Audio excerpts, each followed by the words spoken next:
Hello, everyone. We are here and back on schedule in terms of Your Hero Academia. We released a chapter a couple of weeks ago because, as I mentioned at the time, it was an anniversary, which is kind of crazy that the story is still going on as it has been for so long. I love it.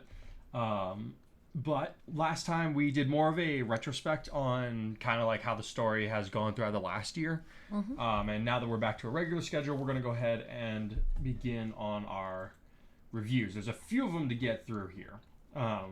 And they're going to cover a couple of chapters as I understand it. Because we didn't address any of the ones from last time. Yeah. So. Okay, so starting with Joe Clone. Before we get to the meat, I am glad we got Gudai and Ida spending the moment together, just talking about work-study stuff. Good to see their mutual growth since we never got a time with them alone since before the big fight after Stain, right? Am I misremembering? You're not, honestly. Like, their relationship has been mended, but there's been whenever they've hung out, it's mostly been a group thing. I think the closest thing that we have to them hanging out apart from everybody else was when Kurai and Mina were kind of on the outs, like not in terms of fighting, but like this was before Nabu, and Ida kind of pulled him aside for a minute and was like, "Hey, this is kind of why I said it's like you guys are having problems and it seems like it's affecting you. This is kind of why I said relationships inside the classroom are a bad idea." And Kurai's like, "Shut up, I'm working on it." But yeah, like we haven't seen them like kind of hang out in this capacity together for a minute. So I had fun doing that. Nice. I am frightened beyond reasonability by this newcomer. He remotely blew up Akurui's laptop? What is this guy? Terrifying. Intelligence quirk was correctly guessed, but how it's utilized is yet to be revealed, and I don't know how long it'll be before the nugget dips. I've never heard that. Okay, cool. I think I know what that means. Yeah. But I get it in context. That's very interesting. Yeah. All right. No, I get you, buddy. I thoroughly enjoyed. Becca was like, she was like vibrating on the edge of her seat, like trying to figure out what this dude's thing was. Absolutely. I don't blame you guys. I thoroughly enjoyed the Akurui Mei dynamic. They definitely have that vibe that people mistakenly call romantic headbutting when it's in reality just plain headbutting. The fact that Akurui was shocked that she'd turned down a date even to cure cancer was a bit interesting though. Does he at least acknowledge her physical attractiveness internally without being swayed by it? I mean, we all know who his true feelings are geared toward. I mean, objectively, yes. I think Akurui, I think Akurui would say that she's pretty enough, like, objectively speaking, but that just doesn't resonate with him, like especially given how like at each other's throats they are half the time. We all know who his true feelings are geared toward. He's got a crush on Ruby. Okay. Oh, Yeah. my heart. Remember, because she was the one who right. she helped him out during the concert. Oh, my heart. I can't handle this. Oh my gosh. Okay. Curious that you had your OG character appear at the end of the last phase, and now a new one shows up here. You see, I saw the connection between them. He's called Shadow, and the villain calls himself Umbra, Latin for shadow. Are they the same? Or is there some other connection between them? Because I doubt they're not both part of this arc of yours by coincidence. They're not. The fact that they're both here in this timing is not coincidence, no. Umbra's got the HPSC under his control. What's that? Heroes Public Safety Commission. Under his control, as well as explosives. Shadow is working with someone within that network doing less than heroic acts.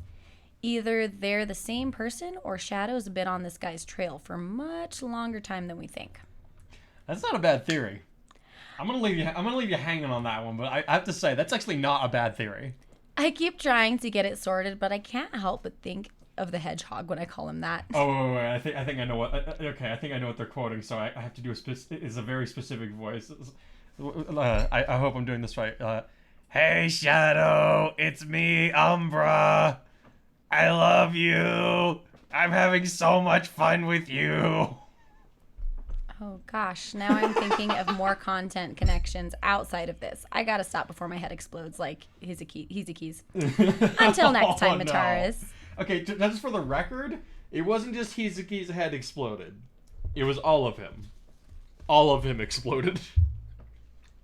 Just so we have clarity on that. That was such a dark arc, man. Oh my goodness, yeah. That was like, like I enjoy, like you guys know me. You know I enjoy writing the darker arcs, but I don't know that I've actually done like hostage taking before. Mm-hmm. Like, or at least not in a sense where it wasn't dealt with very quickly.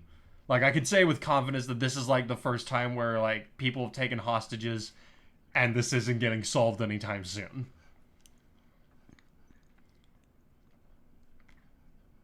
Yeah, like even in the Red Swordsman stuff, like he. What about Dragon Roar? Literal genocide. Yeah, he does genocide, but that's not the same as taking hostages. Okay. Semantics. Whatever. Okay, well, thank you. And then we have another one from Joe Clone. This one's about chapter 2. Okay. Something you've done that the anime and manga neglected was give Ida some much-needed character development.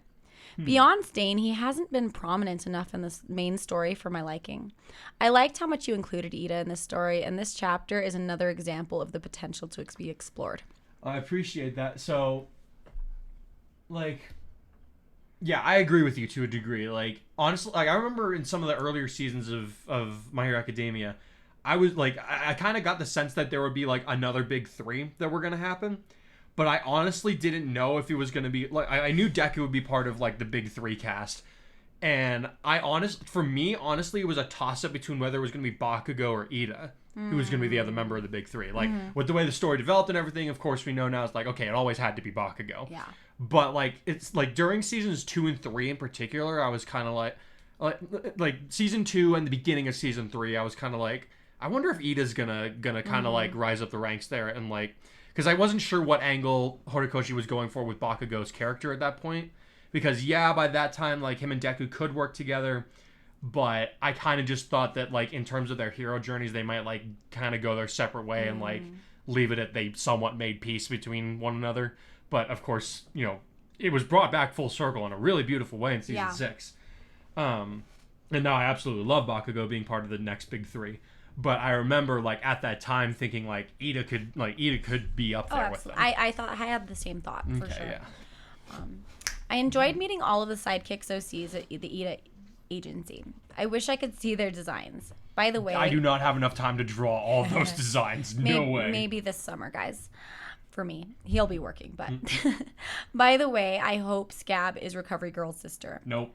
Those quirks are too similar to belong to unrelated heroes.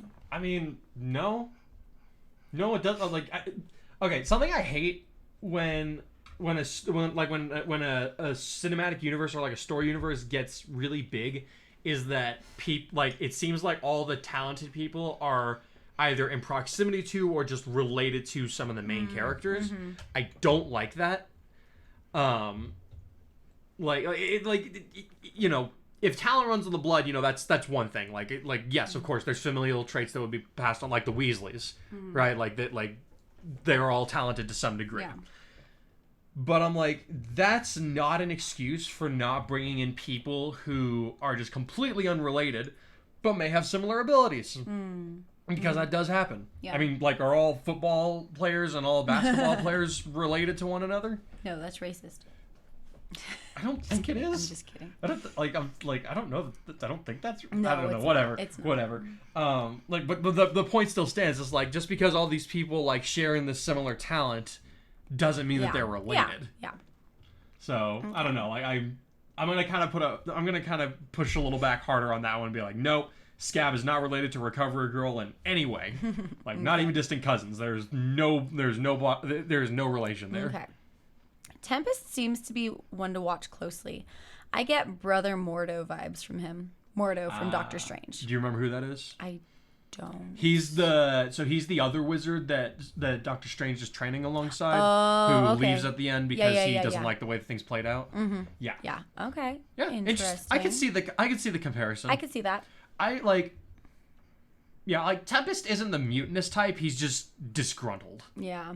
If not very much so, but yes, he's not like gonna like, I mean, it's in the chapter, like, he very easily could have kept running the Ida agency and blocked, Ingenium from coming back, to what degree he would have been successful, that'd be one thing.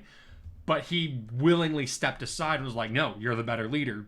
You take control again. At the same time, it's hard because he has a different leadership style, and yes. he would be handling things differently. Yes. And so I think, I don't get evil vibes from him at all. I think he's just like genuinely sees a better way things can be done. It's just like, and maybe his way is better. It would be the better way to do things, but he's not in charge anymore. Yeah, definitely. Fun seeing Kai and Cronoa. Sorry, I'm not used to seeing it written. I only ever hear it. Fun seeing Kai and Cronoa out on patrol, talking, fighting moves, and keeping each other accountable to various degrees. Yeah. Still have yet to see Kai pull the saber out again. I want to see Kai's reaction if he doesn't expect the saber to be a different color. Wait, could Eri power it too if it'll be charged through One for All? Oh, that's a fun one. I mean, yeah, the saber's not going to be yellow anymore, I'll tell you that. We going to call this the mudslide arc? I hope everyone does their best. We could call it that. Now, back to the Umbra theorizing. See you next time. Yeah, keep theorizing. This is going to be fun. All right. Thank you, Joe Clone. Thank you. That's a new reader. Yeah, Naked Truth Lies. Hello. I haven't even started my fanfic yet, and I'm still hyped for what I have planned. This is going to be awesome. I can tell. Well, thank you. I appreciate you saying so. I hope we see you around in the review section further on if you're still excited about it. All right. And this, oh my goodness, Silly Kita has a novel. All right, Silly Kita. Oh, goody. 2 whole chapters to review? Buckle up, ladies and gents. This is going to be fun. All right, so the opening scene of Peerless is just Chef's kiss. Chef's kiss. Given how long it's been since the beginning of the story and how much everyone's relationships with one another have changed, it's kind of easy to forget that Ida and Kudai used to be best friends.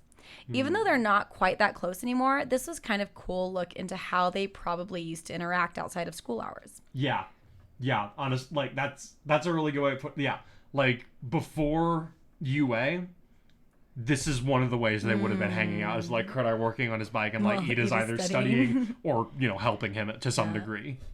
We didn't really get to see them together outside of UA until Island, and by then things had soured between them pretty bad.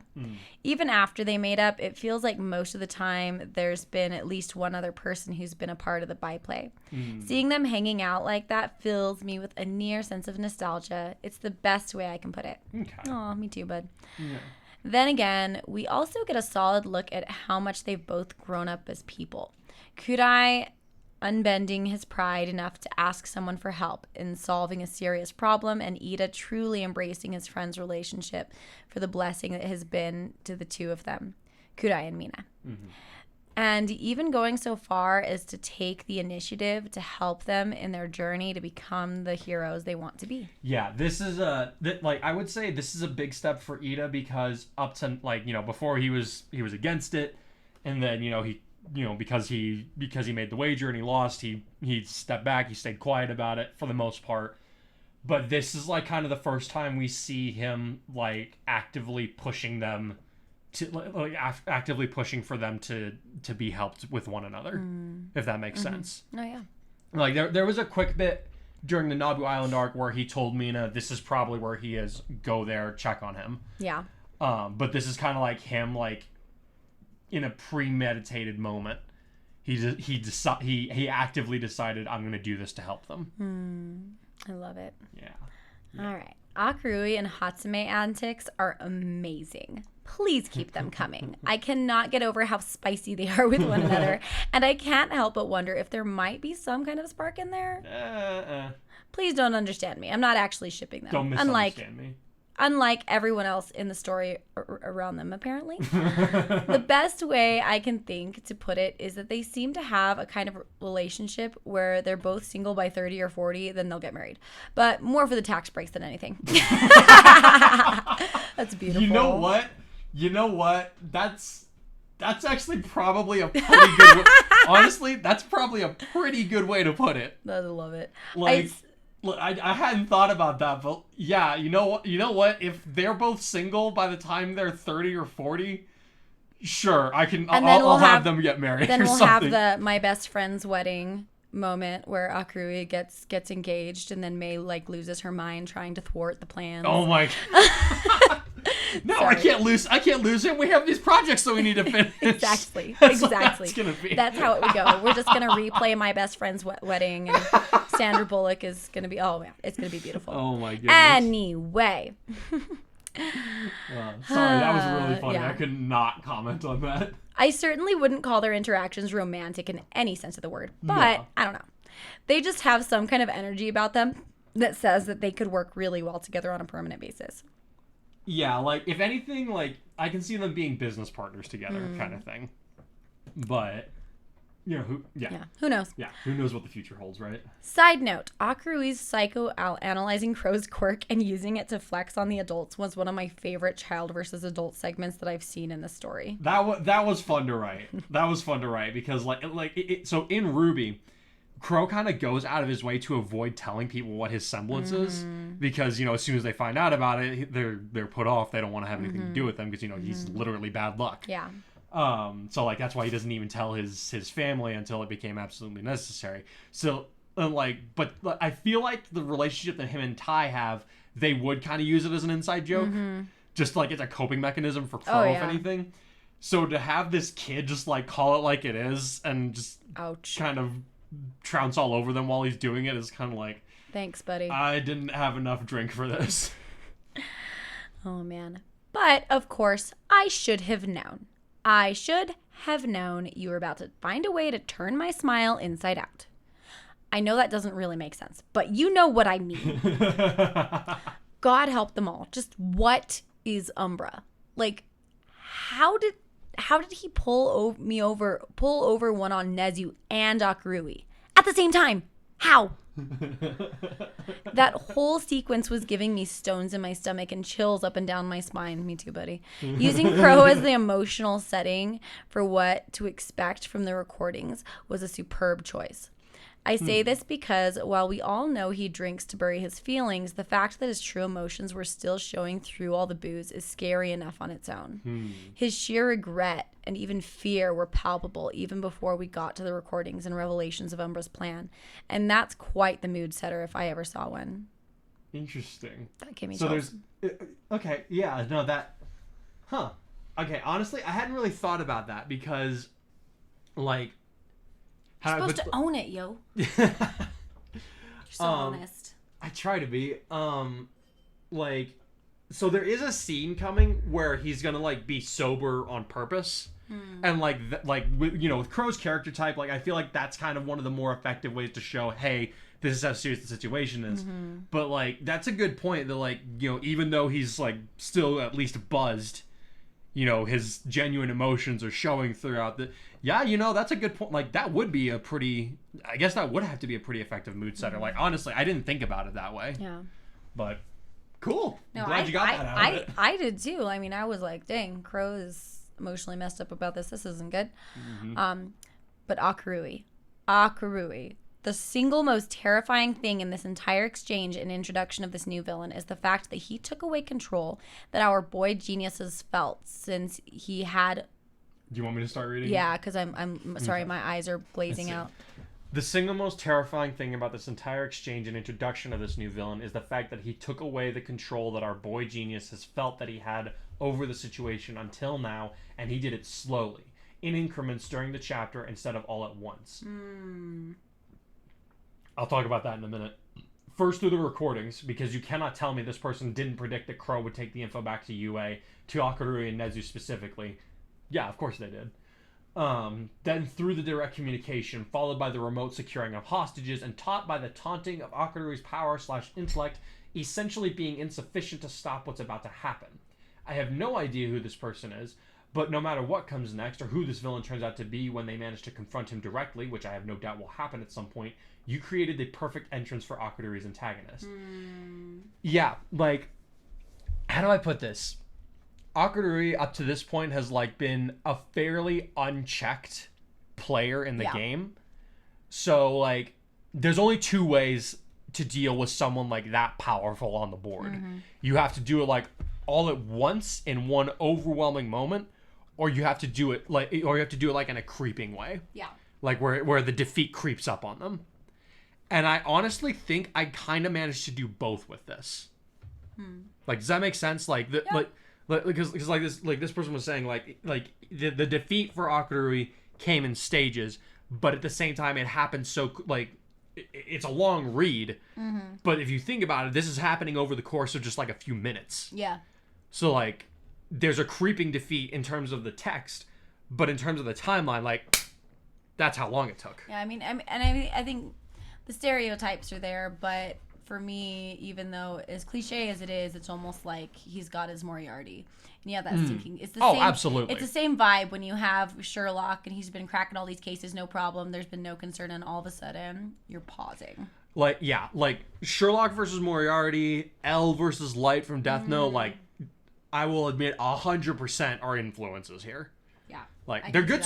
They're good stories. I try to draw influences from what I consider to be good literature, and I honestly think that those are good. Those are good, like intellectual rivalries. Yeah, definitely. So I'm gonna draw from that.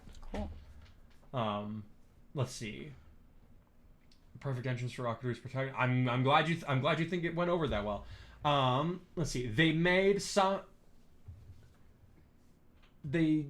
somehow managed to make a grand declaration of war, inspire terror, give reasoning for their actions, humiliate the smartest guy in the room, and leave our heroes feeling utterly helpless among themselves, all within a single conversation. Yeah, okay, see, I was just talking about that. I personally love how Umbra knows that one, if not the best, way to hurt Kurai is to go after Akadori.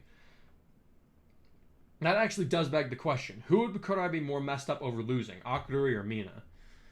Ooh. I think we have to wait here to find out about that one. I think so, yeah. Yeah, like, honestly, at this point in the story, I'm not sure that I could give you a clear answer on that. I'd have to think about that. But, oh man, that's a good question. That is a good question. Like no doubt losing either of them would just, like, mess up his head so bad. Oh, yeah. But I think the best way I can put it is that losing Akadori versus losing Mina would do different things to him. Yeah. So I'll move on from that, but like I almost want to say it would be an equal devastation, but the way that it manifested would be different. That makes sense. Okay, yeah. Let's see. Goes on to say, this being said, it's clear that Akadori is going to have to do some soul searching and develop his quirk further if he hopes to have a chance of outmaneuvering Umbra. I hope that this villain's comeuppance will be as epic as his entrance was. Time will tell. Tai Yang having his little freak out was understandable, but I have to side with Crow here. Ruby and them know what the risks are of being a hero, probably more than most. They know what they had to become in order to survive in the future, and something tells me they'll be able to adjust to what's coming a lot easier than the rest of their classmates, given their experience with Nine's gang on Naboo. You could be right. Mostly. I'll have to get back to you on that one. Let's see. Back to Hatsume and Akadori for a moment. I think the closing scene from the first chapter concerning this review is why I feel like their dynamic would work out the way that I had previously described. Even if Hatsume lacked social-emotional literacy, she still knew something was wrong with Akadori, and not just in a way that she could, just brush off. Her mind clearly doesn't work the way that most people's do, and neither does his. So in some weird way, they pair well with each other, both for working and interactive purposes. Again, don't read into this as me shipping them romantically. All that is to say that somehow they just work. Yeah. I don't know. Maybe you've got a better way to phrase what I'm trying to say. No, I mean, I get it, because I spend most of my day with a lot of very quirky, intelligent, neurodivergent individuals, to put it lightly. And it's really interesting because a lot of my kiddos, super highly intelligent, super awkward, but, and with some pairs, they just cannot they do not jive, and other pairs it's like they're completely different people, but it's just like the way that they play off each other is just so great, and I just love watching it. And so I mean, I get it. It's just watching those kinds of relationships between kids is really fun for me. Yeah. And and it gets less fun as people become adults because adults are boring. But I mean, I definitely see what you're talking about, and just watching the byplay happening is great. And I think that's why this is such a great genre and people really enjoy it, because you can have so many different personalities come into so many different scenarios, and it's a lot more believable with youth. Yeah. It's less believable. There's always the random quirky weird adult, but it becomes more it becomes more muted, right? Yeah. And so because the adults are a little bit more like socially aware in general in these situations, and so it's just, I think that's why so many anime focus on the youth, because they're the ones who are just going to be really funny and interesting. Yeah. Let's see. Whatever the case, I can't wait to see what they've been working on for all this time, because it sounds like we're getting close to a project reveal. We are getting close to a project reveal. Woo! Let's see. On to the second chapter. Something that gets introduced here that made me smack my head, because duh. Of course there would be students interning at these agencies from other hero courses. Alright, if there's one thing that the internship arcs and movies have done wrong now, it's failing to show hero students from other classes out in the field. Hell, the closest thing we've gotten to see is those kids from Miss Joke's class during Deku's vigilante spree, but that's it. Nothing from Shiketsu even. Yeah. I mean, like, yeah. I felt like...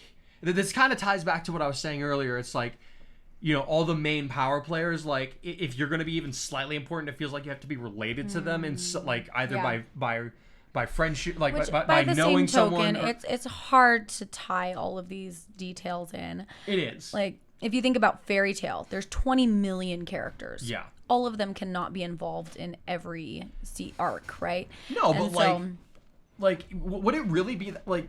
Would it really be that difficult to like? So for like the World Heroes Mission movie, right? We saw a bunch of kids from Class A and Class B like at different internships, right? But like that would have been a perfect opportunity to like bring in some of those guys from Shiketsu.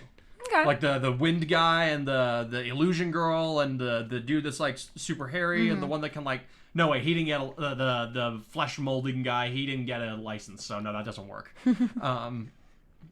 But I mean, I get it. Yeah, or like even like Miss Joke's students, like they actually were licensed. They're older. Like it kind of makes like just have them running by, like helping out civilians, like in the background of a like you don't even have to give them a speaking part. That's true. Just kind of give us a narrative viewpoint that, hey, yeah, these guys are still here. It's not like there's people involved that are outside of UA.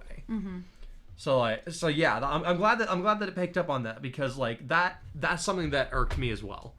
Because I'm like, okay, you're making the lens too small. Okay. No, that makes like, sense. That makes sense. sense. Yeah, okay. Like I don't know. I don't know if that's like me like hyper fixating on one nitpick, but I'm like that. I'm like, you like they. It's not like I'm saying like create new characters just to bring it. It's like, no, they've established some very interesting characters that work very well for the scenarios that I just presented.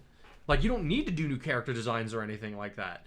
Just use some. You literally can recycle some of these guys. That's true. But instead, we have weird Egyptian guy. I mean, that's kind of cool. That's kind of cool. But I loved that. No. But again, I like like like that. Exactly. That's my point. Like, seeing pro heroes for like okay, so they did widen the scope a little bit, but like only in terms of the pro heroes, right? Because like the third move is supposed to be kind of like the next generation is really stepping in to like save the world now. It feels like they missed an opportunity to have more of the next generation stepping in to save the world. Yeah, it would make sense that like the other big hero schools would also play a role. People say like apparently the saying is that UA's in the east, Shiketsu in the west, or some such like that. It's like, okay, well, where's Shiketsu in all this? Yeah, that's a really good point. Let's see. All right, I've gone on that. I've gone down that rabbit hole long enough. I'll get back to it. Let's see. Bringing in this guy from Dramath High. I feel like there's a Star Wars reference in here, but I'm missing it. Was a great idea. There is a Star Wars reference in there. So it's actually a twofold reference, because the mudslide occurs in what's called the Medrias Ward, and that's not that's not mentioned in My Hero Academia. I made it up, but it sounds Star Wars, and it sounds like something that could be in. Well, but it is Star Wars. So specifically, it's from the Old Republic. So the Immortal Emperor, his father's name was Lord Dramath. That's right. And the planet that he ruled was called Medrias. And there's a third Star Wars reference in here, actually.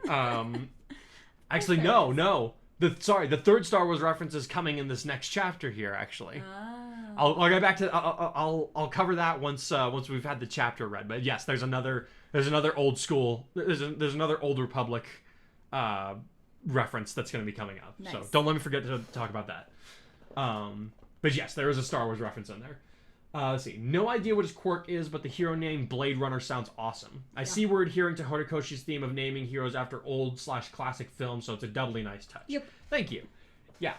I mean, yeah, like Blade Runner sounds like a cool hero name, and there's Horikoshi's name, Eraserhead, which is a very old film, Gran Torino, which is a great film with Clint Eastwood. Clint Eastwood, like great film. Do not watch if there are children in the house. Yes. Like super violent, super dark. Yeah, it's very dark, but it's powerful. It's very powerful. Good. Like it's one of Clint Eastwood's best. No children in the movie. No children, absolutely not. Let's see. Mina and Ida working together is certainly going to be interesting, given not only their respective relationships to the main character of the story, but also their given personalities. So far, things seem to be smooth sailing, but you wouldn't have just stuck them together just because.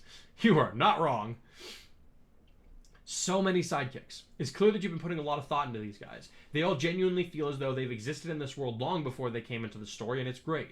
They all have different personalities, backstories, ambitions. This is a real step up from the time you did the internship with Gang Orca, where only 1 or 2 people stood out from the crowd. If you told me that you had something for all 60-odd sidekicks to do in the coming chapters, I'd believe it. I think the most impressive thing about this particular sequence is how you managed to introduce all these people so fluidly. Thank you. I do not have something for all 60-odd sidekicks. I have, 20-something sidekicks listed out. But, how do I put this? If this was genuinely, my novel, I would make a point of going through and creating a very bare-bones profile for all 65 sidekicks, just because I need to know that about Ingenium, because I need to know, okay, if he's this kind of leader, he's got to have this kind of support, and if he's got this kind of support, then they need to have this kind of coordination, and so on and so forth. I need to know all that stuff about Ingenium before I stick him in the story. Yeah. I didn't make this character, but I didn't make this character, I didn't make this agency, but I did want there to be more of a sense of authenticity by providing all these, and I also don't want to spread myself too thin, is the thing, because, if I introduce, all 65 sidekicks plus interns, forget it. We're just on a new tangent. It's gonna be on a very boring tangent. Is what's gonna happen. But so I went for I filled out a page of notes of sidekicks and their ranks in the agency and all that. And I think I covered that mostly last podcast. But I wanted enough of them to be we can have. It's we've got several teams out in the field here. We can work with them. And we get introduced to them in a way that so that when we're all running out in the field, it's hey, Rebound, or hey, Loop de Loop, or Tempest, and you're not wondering okay, who's this person that he just called out to? All we needed was a preliminary greeting for each of them and a brief introduction, and now I've left enough. I hope I've left enough of an imprint of these individual characters that when they're out in the field, maybe we'll get to do some personality exploring by proxy of events. Yeah. But you don't need that. No, exactly. I mean, I enjoy it, and it's also nice that their hero names kind of lend to their quirk too, so you can remember and have those little markers to remember. Because I think when you were writing Red Swordsman, with all with the head, I just could not keep track of who was who. I was granted, I was pregnant and going to school and then working, and so it was kind of, I was having. Didn't I start on that story before I was on that story before we even got married. Yeah, but I was going through family trauma and going to school, so it was just I did not have the memory then that I do now, which is funny because they say you lose memory when you're I think you're recovering it. Is what's happening. I'm gradually. I think my brain is just functioning a lot better now. But at the time, I genuinely, like, if you said like Leafa or whoever, I like genuinely would have no idea which girl it was, because I'm like, there's just so many, and I hate them all, so I can't keep track of them. And so I remember one thing in that story that I loved. It was like I kind of loved making a meta humor about it. It's like Kirito, Mataris, and Crimson, but like at individual points, they would each be like, "Why are we surrounded by so many girls?" It's like I don't know, man. I'm not quite. It's like I'm not gonna think too hard about it. Oh man. Yeah, but I mean, that being said, I think it's nice because the pacing at which you introduce them and like the names, it all gives you like enough description that it's a lot easier to keep track of. Okay. I mean, and it could be just because I was brain dead back when you were reading me those, but I feel like you've gotten better at introducing characters. I think it's a combination of both, honestly, because like I've gone back and read the Red Swordsman Shattered Fragment recently, and like the only mass introduction of characters is in the first chapter. Like everybody else kind of comes in like sorry, with the exception of the Moonlit Black Cats, everybody else comes in like one at a time. Yeah, because the Moonlit Black Cats, that always. Because like there was the first chapter, then Asuna comes in the next one, and then after that, Leafa comes in, and then they kind of go on like that for a bit. I think Argo gets mentioned in there somewhere, and then Black Cats come in after they lose Asuna, and then Silica comes along at some point, and and like after that, it's very like one or two people at a time. Yeah, so I don't know. I think it's just. But I would say, if nothing else, I feel like I've gotten better at the flow and pacing of introducing multiple characters at once. Yeah, definitely. Okay, yeah. It's less like, okay, I'm going to stop and describe this person and kind of plant a preliminary idea of what their role will be in this story and then move on with the story. Yeah. It's like, no, they're moving into the story via conversation. It's not the Silmarillion. Yes. All right. Let's see. If it's not that, it's how you manage to slot Ida and Mina into the structural hierarchy so smoothly. With Ida, it makes sense. He's grown up knowing a lot of these people. Mina being a social butterfly, it also makes sense that she managed to fit in so quickly. But Ida helping her out was what really made it for me. Great job to him and you for thinking of that. I mean, yeah, like, so, we see Ida talking about how he wants to be just like his brother. And, like, especially in his brother's agency, I feel like he would more naturally step into that role. Because... like, he's seen the way that his brother operates firsthand, and now, like, he's in that environment. Yeah. He's, like, settling into that mindset. He knows that, like, it's like, okay, what would Ingenium do? Ingenium would make sure that his new recruits have people that they can attach to and rely on whenever they have something that's like, I don't understand how this works, so that they can turn to somebody when I'm not there to explain it for them. So he's, like, even if he's not doing it consciously, he's stepping into that role of Ingenium. Mm-hmm. Let's see. Kai and Cronoa doing the good old good cop, bad cop routine. Hilarious in and of itself, but I think they forgot the good cop somewhere along the way. Just a little bit. That said, Kudai still seems to be filling in the older brother role for Eri in a way that's still genuinely sweet and not over the top like even good anime tend to do. He got her favorite snack, got under her skin in the same paragraph with it, which really feels like something he and Akadori would do to one another. You also managed to layer in a practical lesson for her to carry forward, so the scene continues to relate to their progress as heroes and not come off as a scene break for the sake of a scene break. Yeah, I've been trying to be a lot better about cutting out Deadwood. Yeah. Let's see. Yeah, I'm really enjoying Kudai and Eri's current dynamic. It's fun. It is. Like, it's fun, it's healthy. Like, they both have reasons for why they respect one another in a massive way, but they're becoming friends now. Yes. It's like they've if you push them before, they would definitely they would say up to this point they have been friends, but now it's like they're living it. Mm-hmm. Like they're interacting just as friends, and it's awesome. And it's really interesting if you've ever been in that situation where you really admire or look up to someone, and then you eventually develop more of a peer relationship to them. Yeah. It's bizarre but cool and really special. Yeah. And so I like the way that it flows. Yeah. Like I said, I'm having a lot of fun with it. I'm really enjoying the dynamic in and of itself. Let's see. And lastly, I finally get a look at what you've been talking about concerning rescue work for our heroes, which, as you said, hasn't happened very often in this story. Last time you did an original internship arc, it was still largely centered around combat, so this will be an interesting change of pace for both the audience and the author, I think. Kai is on his way, and Ingenium Mark II, good way to differentiate the brothers now that Tensei is back in action, is set to take on another leadership role, but he doesn't seem too sure of himself. I foresee problems with this. You're not wrong. How many problems? Well, we'll find out soon. Finishes by saying, can't wait to see how it all turns out. Phenomenal start to this new arc, and allow me to say once again, Umbra is effing terrifying. Brothers of Light versus Enigma of Shadow, let's go! Alright. That was solid. Alright. Well, thank you, Silly Thank you very much. Yeah. That was Silly Kita, right? Yeah, it was Silly Kita. I like how this guy's like, he's like getting...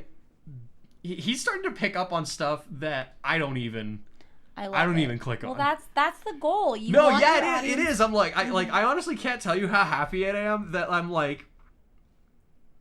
having people read so much into my stuff that they are picking up on things that I myself did not realize. Like in terms of plot elements and stuff like that, I'm always aware of. But like, just these little nuance. Like, actually, you know what? No, most of the time I try to make the little nuances on purpose that point to a bigger design. Yeah, you're pretty intentional with that stuff. But there are things that I guess are like either escaping my attention or it's just a happy coincidence that it's happening. But I mean, that's the beauty of art. It's up for interpretation. And I think when I was in high school and, you have to read a book and then you interpret it and then the teacher's like, no, that's not what it means. And then they tell you you're wrong. That would get me so frustrated because I think that takes away from the beauty of what is literature. From your experience of the art. Yeah, exactly. And so, if I paint a painting, I don't want everyone to come away with the same exact feeling. Yeah. Like, I get it that a lot of if you were going to be an activist, you would want people to understand a specific meaning. But there's more that can be found other than what you presented. Yeah, and I'm not the kind of person who creates art as an activist. I create art for the love of creating art. Yeah. And for I make it because I want to make cool looking anime characters. And for the enjoyment of others, right? And I think, if you look at Guernica by Pablo Picasso, it's a very famous painting of his depicting war. And of course, that's not something that's going to leave you with happy, good feelings, right? Yeah. But it's powerful, and everyone's going to be like, okay, yeah, war bad. That's what he means. Yeah. And there's strength to that, but I want there to be many more layers of meaning that people find in my work. And that's why I enjoy Tolkien. Yeah. And that's why I enjoy so many of the other fictional stories that we read, is because you can relate to something and then read it again and relate to it in a completely different way because you're in a different place in your life and you can relate to it in a different way. That's like in the pursuit of writing my original stuff, that's the thing that I'm having to be the most conscientious of, is that I want how do I put like you said, I want people to be able to read it at different points in their life and be able to get different things out of it. I've talked to people, unfortunately, I didn't read Harry Potter until I became an adult. Somewhat. I don't know if you could call me an adult at the time, but I was kind of an adult at the time. And it's interesting. I was in college. Okay. But it's really interesting to hear my friends who read it growing up and how they experienced it in a whole new way as adults. Same thing when I read the Chronicles of Narnia. I experienced it in one way as a child, and every time I read it, I find something new that I relate to now. Yeah. And it's even Naruto, because as I've grown as a parent and as a teacher, the story just becomes more and more powerful to me. Yeah. Yeah. And so it's just, I don't know, there's certain pieces of art and literature and storytelling that grow with their audience, and I think that's the beauty of it. There is, back to what I was saying, I'm excited there are people who are finding stuff that I just sometimes didn't account for. But it is this is kind of I'm gonna say it's kind of a dream of mine to someday have somebody like if I make it big as an author, I just want there to be someday where someone comes up to me and asks and goes on this long spiel about like why I placed this star in this alignment or I made this character wear this color, and it's like, what was the deeper meaning behind this? It's like, because I thought that color looked good on them, or I thought that star would make for a nice point of reference for a date when a guy's trying to like tell a girl about constellations. There was no deeper meaning in that. Yeah. Because it's it's like this kind of notice is cool, but people can get really pretentious with it too. They can.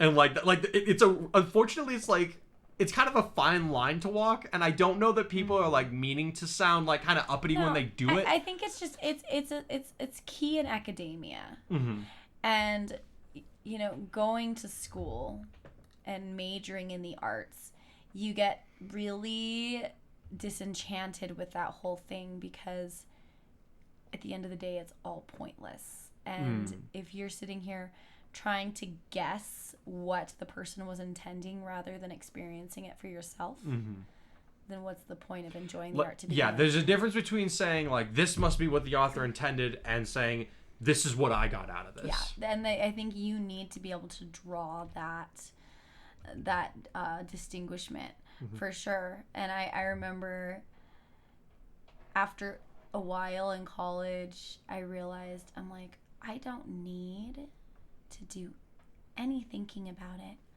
I can just make a weird random piece of crap and people are going to be more moved than if I actually put some form of intentionality toward it. And so by the time I was a senior, I would, when I was younger, I would work so hard and prepare so much for my critiques. By the time I was a senior, I'd crank out 5 little doodles the day before and post them, and the things that people would say about the artwork, and I'd be like, oh yeah, you totally got it, thanks. And I wouldn't have any, and I got way better grades doing that because people want to think that they can guess your intention instead of enjoying it for themselves.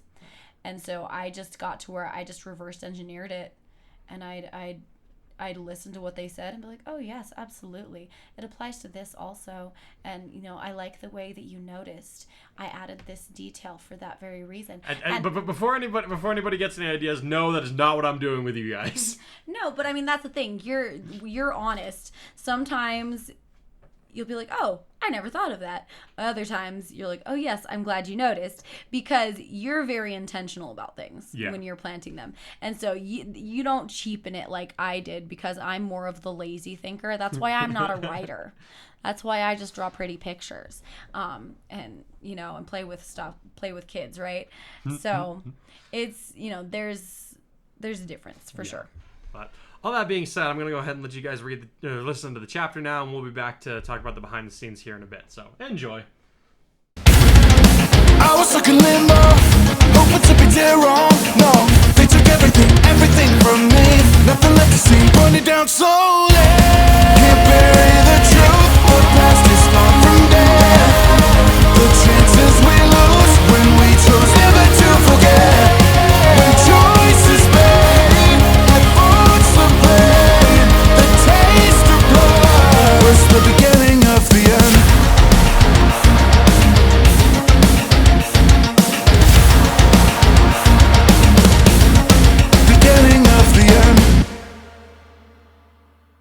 What's in a name? 11 years ago. All right, class, please direct your attention to the front, called out a woman with kind yet firm features. She was addressing a room full of 5 to 6-year-old boys and girls, so naturally it took them all a moment to settle down and sit properly as they were expected. Of course, one boy in particular was the first to do so, though this was likely because he was hardly ever out of proper form. The only quick fidget of his was to readjust a new set of glasses on his face. They didn't quite yet fit his nose, though his mother had assured him that wouldn't be the case for long. Once he could see properly, he made sure to give the teacher his unwavering attention. Seeing that everyone was ready to listen, the woman went on to say, We have a new student transferring in today. I know some of you may have already heard about this ahead of time, but I would like all of you to make him feel welcome. Can you do that for me?" "Yes, ma'am," the children chanted in unison. "Very good," she smiled before turning toward the door. "All right, you can come in now." The door slid open to reveal a boy who walked in with a purposeful stride, though that seemed to be the only thing about him to stand out. His appearance was plain, even by the standards of the pre-Quirk era, with short black hair and brown eyes. There was nothing at all that the students could see to give them even a hint as to what his quirk might be. This disappointed some of the students because at their age, everyone had awoken their abilities, and learning someone's quirk was almost synonymous with learning their names. There were a handful of quirkless kids in the school, but even they at least looked like their parents had quirks. Whoever this boy was, he was plainer than a bowl of unflavored ramen. Once he had reached his spot beside the teacher, the boy lifted his chin and stated, "My name is Kurai Hogosha. My favorite hero is Gang Orca, and I have one younger brother. Thank you for having me in your class." Finished with his introduction, he gave the class a swift bow, which they all returned, albeit a little belatedly. "Thank you, Hogosha," the teacher said as she indicated an empty seat next to the boy with glasses. "We'll have you sit there, next to Ida. He'll be your guide while you're getting used to Zakal Elementary." "Yes, it shall be my pleasure," the bespectacled boy said as he stood up straight and extended a hand to Hogosha, who seemed a little taken aback by his sudden movements. However, he recovered swiftly enough to take the offered hand and say, "Thanks, Ida. Welcome to Zakal Elementary. I get the feeling that you'll like it here." That day at lunch, a few kids had gathered around the new kid's desk, either missing or ignoring the uncomfortable looks that he was giving at having his personal space invaded. These particular children had waited until the teacher was out, and Ida was busy getting his lunch from the cafeteria. "What's your quirk?" one child asked abruptly before he could get a word out. "Probably doesn't have one," sneered a boy who had dragon eyes and fangs. "Or if he does, it's probably lame, like making his eyes go in different directions," snickered another. "I have a quirk," the new boy muttered as he looked down at his desk. "Oh yeah?" said the first boy. "Then show us." "I don't want to," Hogosha replied, though instead of looking down like most children did when they started to dig their heels in, he locked eyes with the one pestering him. This got his hackles up, and the other boy took a moment to step closer to the new kid's desk and ask, "You got a problem with me?" "I would prefer not to," his target shrugged, "but it looks like you already have a problem with me." "Come on, Daizo," said one of the girls who had come to see what the new kid was about, knowing how the dragon-eyed boy could get when he felt challenged. "If you fight with him, the teachers will just take his side because he's new." "I don't like the way he's talking to me," Daizo replied pithily before he planted himself right next to Hogosha so that he towered over him in his seat. "You should say you're sorry for being rude, new kid." "Even if I was the one being rude, I wouldn't be sorry," Hogosha replied in a deadpan that seemed very out of character for a 5-year-old. Even if Daizo wasn't quite bright enough to understand the nuances of the insult, he did know that this Hogosha kid wasn't doing what he wanted, and that made him mad. "You're gonna wish you stayed at your last school," he yelled before he grabbed the boy up by the collar and drew his hand back so that he could slap his victim across the face, hard. Somewhat to his surprise, the blow landed without resistance, the boy's skin almost immediately turning red where he had been hit. Also surprising was the fact that his victim wasn't crying or even cringing from the pain, as several children had before him. In order to try and set aside how uneasy those facts were making him feel, Daizo let Hogosha drop back into his seat while saying, "Guess he's quirkless after all. What a loser." "I have a quirk," the new kid repeated before anyone could depart. "Is it super annoying?" one of the other boys jeered. "'Cause you're really annoying, new kid." "No." "Look, just prove that you have a quirk and Daizo will leave you alone," chimed in another student, though he was hanging back a bit. "That's all he really wants, is to see if your quirk is cooler than his dragon powers." "His quirk isn't much good if he can't use it well," Hogosha murmured, only just loud enough for the other students to hear. "And I don't really care if he thinks my quirk is cool or not. I don't have to show it to him or anybody if I don't want to." "You think you're better than us?" Daizo demanded as he drew his arm back for another slap. "You got a lot of nerve, new kid." "Stop it!" The group of children froze at the shout that came from near the door, leading them all to turn toward the source of the noise, some of them with exasperated looks on their faces as they did. Ida was glaring at the group, his body stiff with outrage. "You are all disgracing us and our school with your unneighborly actions. This is no way to treat someone new to our class." "Ah, great, it's Ida Four Eyes," Daizo snorted as he put his hands up behind his head and walked away from his victim, who merely watched him go with a dull interest in his eyes. "Come on, guys, fun's over." "You will all be reported to the headmaster for this conduct," Ida continued to shout as the boys left the room, more than one of them making a face at the taller boy as they did. The moment they were gone, he ran over to Hogosha's desk and bowed deeply to the seated boy. "I am so sorry about them," He apologized, much to his new classmate's surprise. I should have known better than to leave you alone in a new environment. I don't know how I'll make this up to you. You don't need to, the other boy said with a small shrugging motion. It's nothing I haven't dealt with before, so it's not really a big deal. It is a big deal, Ida insisted earnestly. I was tasked with seeing to your well-being while you become accustomed to Zackle, and I do not want this to be what you are accustomed to. It is wrong. My brother would never stand for such an occurrence, and neither shall I. Your brother? Hogasha asked with a slight tilt to his head, the first measure of curiosity that Ida had seen out of him. You have a brother, too? Indeed I do, Ida declared proudly as he stood up straight and adjusted his glasses. My brother is none other than Tensei Ida, the turbo hero in Genium. He is a great hero, and I want to be just like him someday. Ah, I've heard of your brother, Hogasha said with a little grin of his own. My dad knows him. He does? Yeah, they work together. Is your dad a hero, too? Well, not exactly. Present day. There was a crack of thunder that shook one of the coordination tents for the rescue operations, and for a split second, the first responder in charge of the area was about to curse her luck that her zone had been damaged by a lightning blast. What is that Tempest guy? What's the situation, ma'am? The woman was cut off by the motion of her own jaw dropping at the sight of the waterlogged guardian hero standing before her, the one whom everyone in Japan knew was destined to become the next #1 hero. The measure of relief that swept into her body was almost enough to buckle her knees, but she just managed to keep herself composed. He can't help us, right, if he doesn't know what's going on, she reminded herself. Kai, thank God you're here, she breathed out shakily. I don't know how or why you're here, but we really need your help. The 30-odd blocks of the suburban area have been completely buried by the mudslide that came from up the mountain, and parts of it are still moving because of the rain. It's making rescue very difficult. We can't afford to send anyone other than the heroes themselves into the zones that are still in danger of shifting. Kai's brow bent downward before he let out a low curse. What do you need me? He asked quickly. My partner's on her way, should be here in less than 3 minutes. You have a... Never mind, I'll let you figure out how to best utilize her abilities since we don't have time to lose, the woman said with a shake of her head. Right now, we really need some way to keep any more mudslides from coming down on top of us. I saw in your interview when you first came back to Japan that you have multiple quirks now. Do you have any that might help you do that? That depends. Do you already have people up there who are in the mess of trying to stabilize the mud? He asked as his frown deepened. Yes, we have 4 heroes capable of moving dirt and water who are trying to redirect any shifts in the rubble, but the success that they're having is limited, she answered as she indicated a map covered in circles and squares that seemed to indicate the placement of different hero teams, civilian first responders, and individual heroes. We have a hero named Rocklock who's proven the most effective at holding back some of the most volatile places, but he's already spreading himself thin. He can only completely lock down a certain amount of square footage before his body hits a limit, yeah. Kai interrupted, surprising the woman. I know about that. I worked with him during the raid on the Shiei Saikai. I can head out to where he and the rest of the disaster containment team is to lend them aid. Make sure to send my partner after me when she gets here. Girl about my age, black hair, horn on the side of her head, goes by the name Cronoa. You can't miss her. Okay, will do. She nodded as he turned around to head back out into the storm.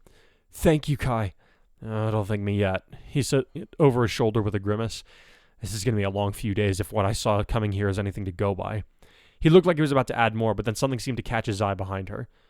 Pardon me, ma'am, but is the Ida agency here? Yes, they're split up across the east and northwest rescue areas, she answered. Do you need me to get in contact with them for something? No, Kai answered with a definitive shake of his head. Sorry, that was not relevant to the job at the hand. I'll be going now. There was another chilly burst of watery wind, and the coordinator was left alone in the tent again. Thunder rumbled overhead for what had to be the 1,000th time in the last hour, setting Ingenium Mark II's teeth on edge yet again. Every drop of rain struck his helmet, every slick step through the mud toward their rescue zone, every crawling drop of sweat that went down his back as a chill went up it, everything around him reminded him of that one day. A flash of lightning streaked over their heads, and for the split second that it illuminated the area around them, he could have sworn that he could see Kirishima and Tokoyami, half buried under the rocks of Nabu Island while Nine's wrath scorched the sky above them. He could feel the crushing weight of not only those rocks, but of his disappointment in himself for not doing more to see to it that his peers were uninjured. Compounding to that was the knowledge that while he had been scrabbling uselessly at the rocks pinning them in place, his oldest friend had been forced to fight to his last breath in order to save them all. I was rendered useless because I charged into a fight with a half-baked plan that had no contingencies, he thought as he tightened his gloved fists. This time, I'll do things like brother does them, like Kurai.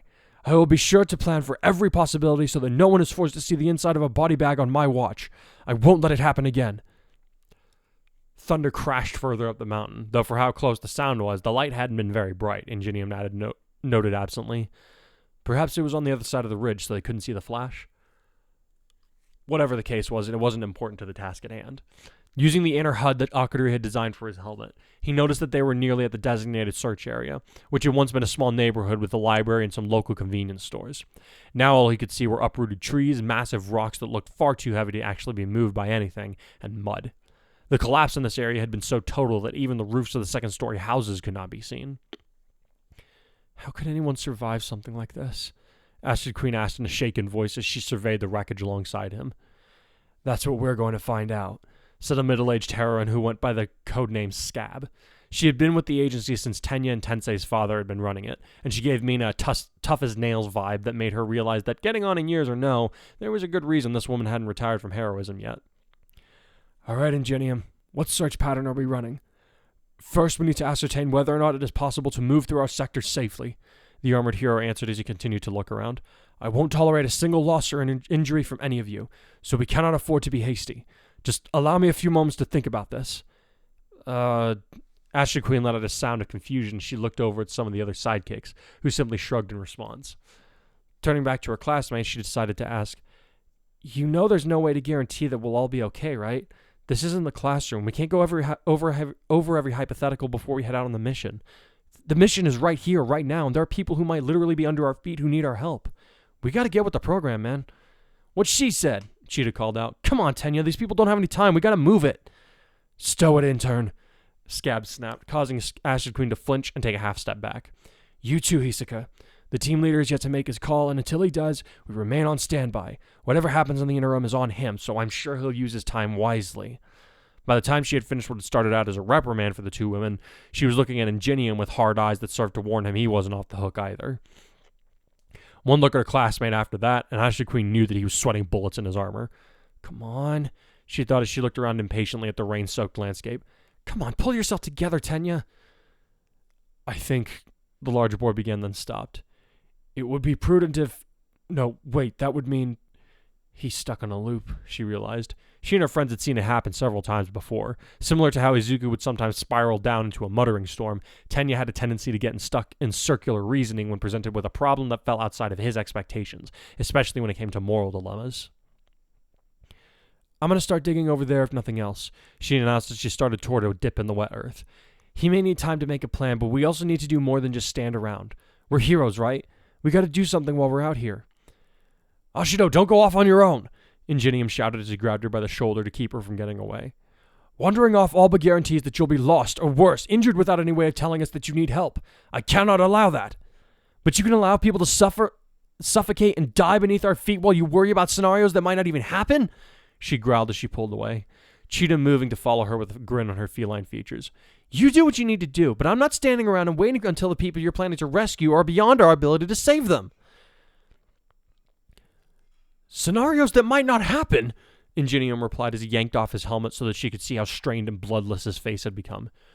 Was Kurdai's death not a scenario that we all thought outside the realm of possibility? If there had been a way to make a plan that would have ensured his...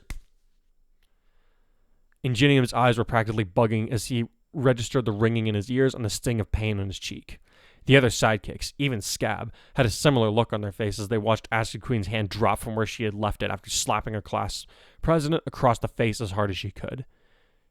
Don't you dare, she growled in an uncharacteristically harsh voice.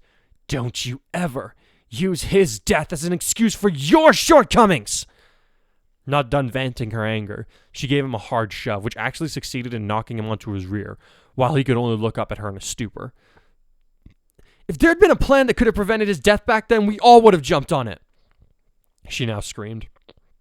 But he died, and there was nothing we could have done about it. But these people out here, we can help them. We're heroes. It's our jobs to risk ourselves in these situations because that's what we've been training so hard to do.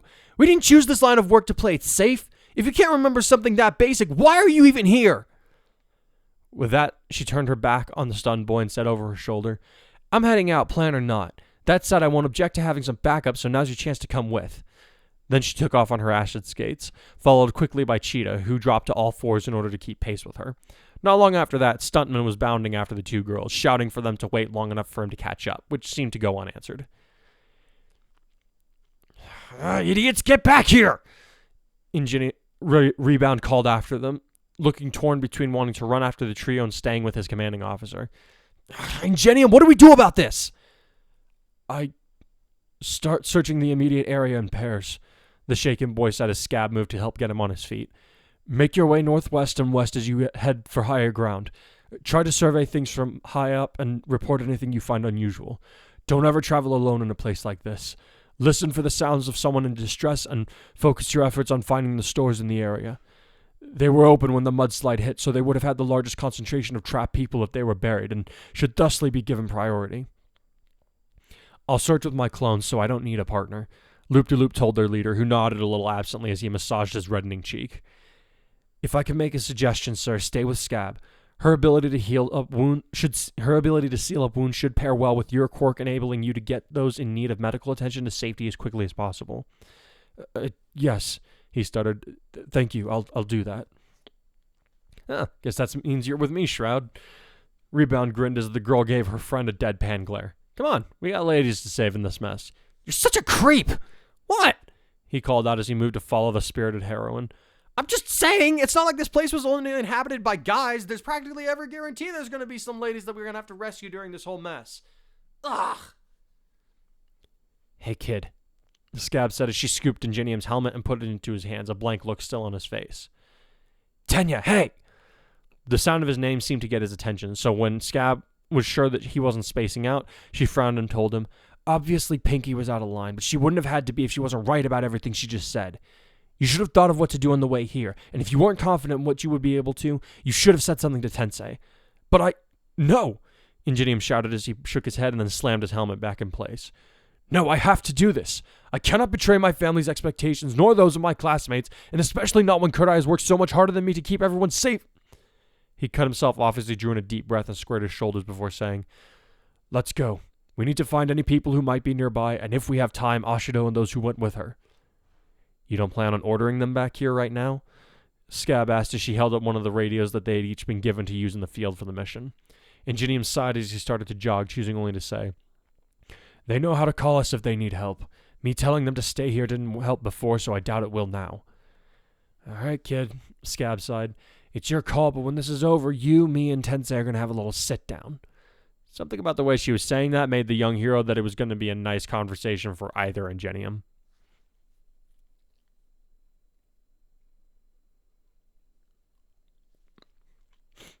Hey, Rocklock!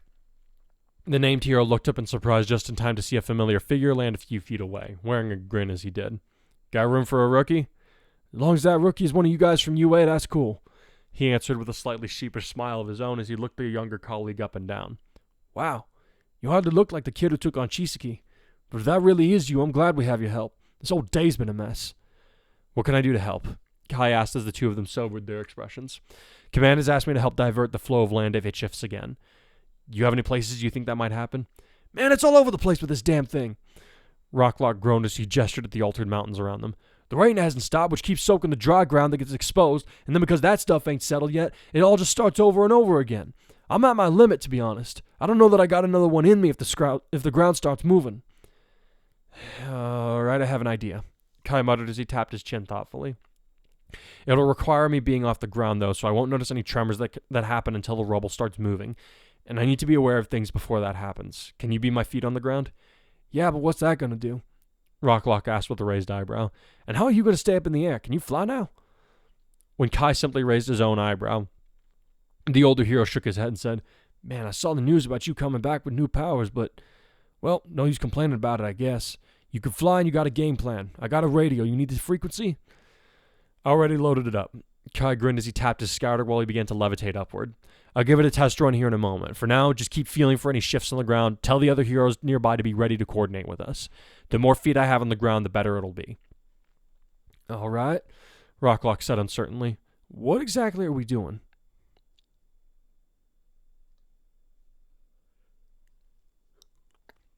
"11 years ago. That That's what you get for taking the side of a quirkless idiot. Daizo said as he stood over a hunched Ida who was grasping at his struck stomach. Why even stick up for him anyway? He's been here 2 months, and the only one who wants to talk to him is you. Nobody likes him, and if you keep telling people they have to get along with him, no one's going to like you either. Why should it matter if he has a quirk or not? Ida gasped, his glasses slipping down his face and clattering in the dust. He's a person who must be lonely, having to move away from everyone he knew at his old school. He probably had to leave because they knew better than to waste their time on quirkless freaks like him, said one of Daizo's cronies. That's just how the world works, man. My dad says the world is outgrowing people who have no powers, so there's not really a use for them anymore. Why should we bother wasting our time on a waste of space? Hogosha is not a waste of space. Ida started to grunt as he rose, only to be kicked in the shoulder by another one of the boys, drawing out a cry of pain and the first glimmer of tears as he lay on the dirt in defeat. Aw, is poor-eyed Ida gonna cry? Daizo sneered. Go ahead, baby. No one's gonna hear you, and even if they did, no one will care. You've been helping out that quirkless transfer, so now no one's gonna want to help you because they know you're stupid. Go ahead and cry like a little baby, loser. Get away from him! The shout drew the attention of the group away from the beaten boy and toward a surprising target. Hogosha stood less than 15 feet away, his fists balled up and his face red, which just got the bullies to start laughing. Oh, look at that! Daizo snickered as he started to stalk toward the new kid, his cronies in tow. Looks like the pet wants to save its master. Oh, but spoiler alert, a quirkless nobody isn't going to be able to do anything to us without a teacher around to save you. And they're all on lunch break or not anywhere close enough to stop us. Hogosha! Ida coughed from the dirt. Get a teacher. They'll hurt you. Yeah, we will. Daizo laughed as he ran at Hogosha, whose eyes narrowed while taking a half step back. But like I said, nobody's going to... His breath was cut off when Hogosha sidestepped his punch and threw an elbow into his gut in the same motion. As he collapsed to his knees, he heard his intended victim say in a cold voice, I don't need a quirk to beat people like you. And people like you don't need quirks as an excuse to hurt people. With or without quirks, I think we would be doing the same thing as we are now, and that's sad. My dad tells me this is how people become villains. He hit Daizo! Pile on him! One of the other boys shouted, whose hands became clay-like in constitution and weight. Yeah! Shouted one of the others as he allowed his knuckles to acquire a rainbow hue. All 4 of the other boys moved in fast, but somehow Hogosha stayed 1 step ahead of them, no matter how they came at him. It only took a minute for him to have all of them on the floor with the wind having been driven out of their lungs either by an elbow strike or a fist to the stomach. Once he was sure they weren't going to be giving him or Ida any more trouble, he left them where they were, coughing and even crying in the dirt as he went to help his classmate into a sitting position. Are you all right? He asked as he reached for the glasses that had been tossed aside. I am. Thanks to you.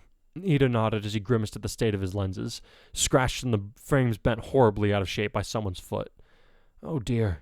I only got these a few months ago. Father is sure to be upset. I think he'll understand when you tell him it happened because of those nitwits. Hogosha assured him as he helped the other boy to his feet. Is that true, what they were saying? People are picking on you because you're helping me, even though they think I don't have a quirk? It would seem so, Ida sighed. Personally, I don't think it matters if you have a quirk or not, but after what I just saw, I find it hard to believe that you didn't. What do you mean? Well, 5 boys just attacked you, and you dealt with all of them without being seriously harmed yourself, he explained as if it were obvious. You must have some kind of combat quirk, right? I can't say that I approve of using it on others, though it was self-defense, so I suppose it's all right if I have an emitter quirk, but I didn't use it to fight them. Hogosha interrupted him, surprising the other boy. Wait, really? Really, he nodded. It's hard to control, so I do my best to get by without it, at least until I can figure out how to make it safe to use around others. My dad just made sure that I know how to defend myself, given his line of work, you know? Villains aren't above targeting kids like us, or so he says. I hope I never have to find out if that's true. Me neither, Ida agreed hurriedly. I'd hate to see something bad happen to my friend. Friend? Hogosha repeated in confusion. Wait, you mean me? Of course, Ida nodded sharply. Who else would I mean? Oh, was all that Hogosha could think to say. Well, thank you? I should be the one thanking you, the taller boy said as he bowed toward his companion. Thank you for coming to my aid when you did. You're Whoa! Without warning, he grabbed Ida and threw him out of the path of a fireball that had come from the direction of the 5 bullies. Daiso was swearing on his feet, but his mouth was smoking as evidence of the failed attack. "Hey, that was dangerous!" "I did not get beaten by some quirkless freak!"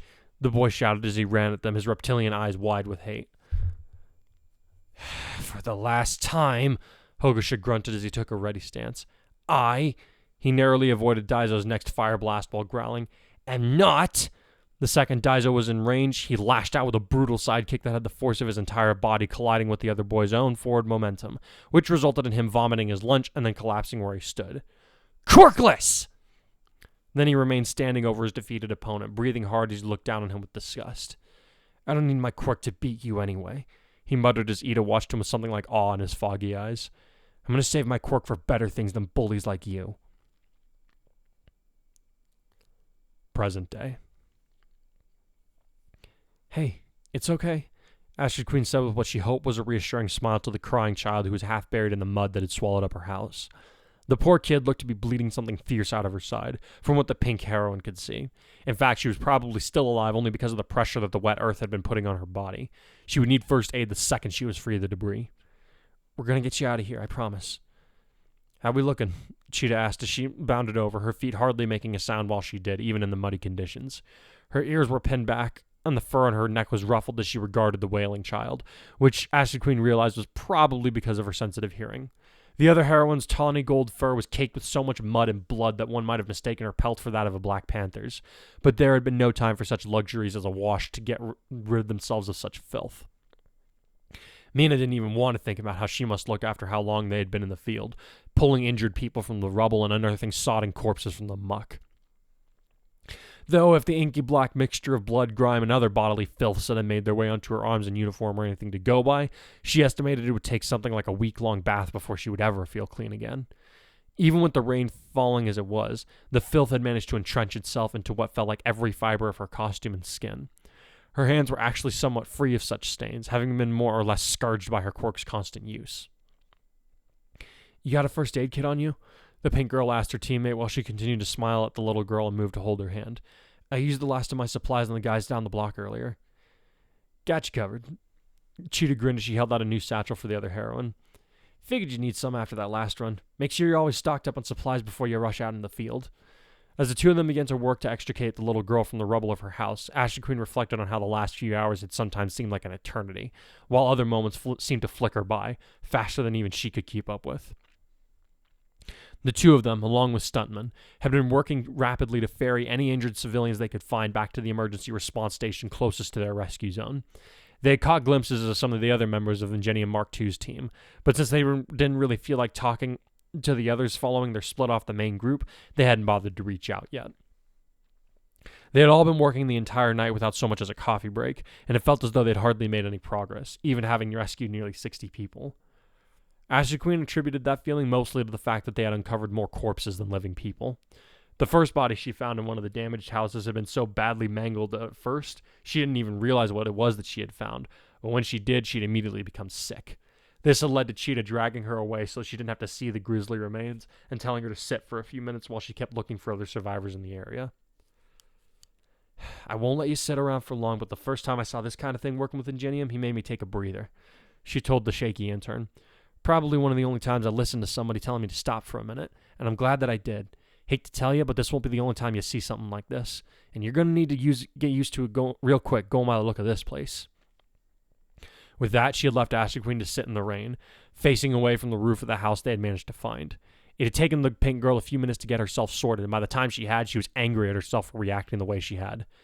"You knew this kind of stuff would be out here," she told herself as she had forced her wobbly legs to lift her up. "You knew this would happen if you became a hero, damn it. This isn't even the first time I've seen a dead body, so what the hell am I—" Her breath had caught in her throat as she dropped back to her knees, her vision blurring in and out between the muddy ground beneath her body and the sight of Kurai's mangled cadaver on the mortician's table on Nabu. "Oh," she had thought numbly. "That's right. This isn't the first body I've seen." She didn't know exactly how long she had been sitting there, in the driving rainstorm before her ears picked up on the sound of someone crying in pain, even as the earth beneath her began to rumble. Her instincts took over in an instant, setting her off at a run toward the sounds of distress, which she could now tell were coming from at least 2 or 3 people. The rumbling on the ground grew stronger, and she could now see a commotion further up the mountainside, trees shifting again to make way for the river of earth that was flowing down toward the suburbs once again. It didn't seem to be an especially large mudslide this time around, certainly nothing like the one that had already buried this part of the town, but she knew that it would be dangerous all the same. So she ran and skated through the mud as fast as she could until she found the people in distress, who turned out to be a mother and her 2 children, appearing to be in upper grade school, maybe junior high. "Hang on," she shouted to the trio. "Help's on the way." "Oh, thank God," the woman sobbed from where she was trying to get her son out from under a large rock. "Please help us. We can't get him out." "I'm on it," Ashley Queen grunted as she slid to a stop in front of the trio. "Stand back, ma'am." "Come on, sweetie," the woman urged her other child as they retreated several paces. "This nice hero's going to help your brother, okay?" "I got you, kiddo," the pink girl said with as confident a smile as she could muster while she knelt by the wounded child, who was looking up at her with a mixture of fear and hopefulness. "Okay, this is going to smell bad and might be kind of scary, but I promise I won't let you get hurt anymore. Can you be brave for me?" "Uh-huh." The kid nodded as he trembled, though from pain or fear she couldn't tell. "All right, here we go," Ashley Queen murmured as she focused on generating a vicious acid from the pointer and middle fingers on her left hand. Concentrating hard, she made a slashing motion at the rock that had trapped the child, sending the acid straight through it like a hot knife through butter. She made sure to have the cut go through at an angle so that once it was done, the heavier portion of the rock simply slid off to the side, leaving a much smaller slab that she was able to easily lift off the child, freeing him from the crushing weight and enabling her to pull him out of the depression in the earth.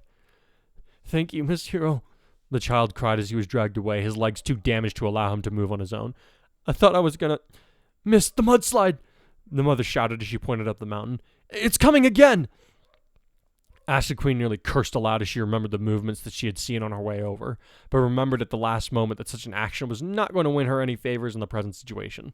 Instead, she settled for saying to the woman, "Get behind me, all of you." "We gotta run," wailed the younger child. "I don't want to be buried again. Please, Mommy, I want to leave." "We can't just leave your brother," the woman shouted back, somewhere between furious and fearful. "Not after we tried so hard to get him out." "Mom, take June and run," the boy said as he tried to shove his mother away, but being unable to do so because of the pain currently robbing him of his strength.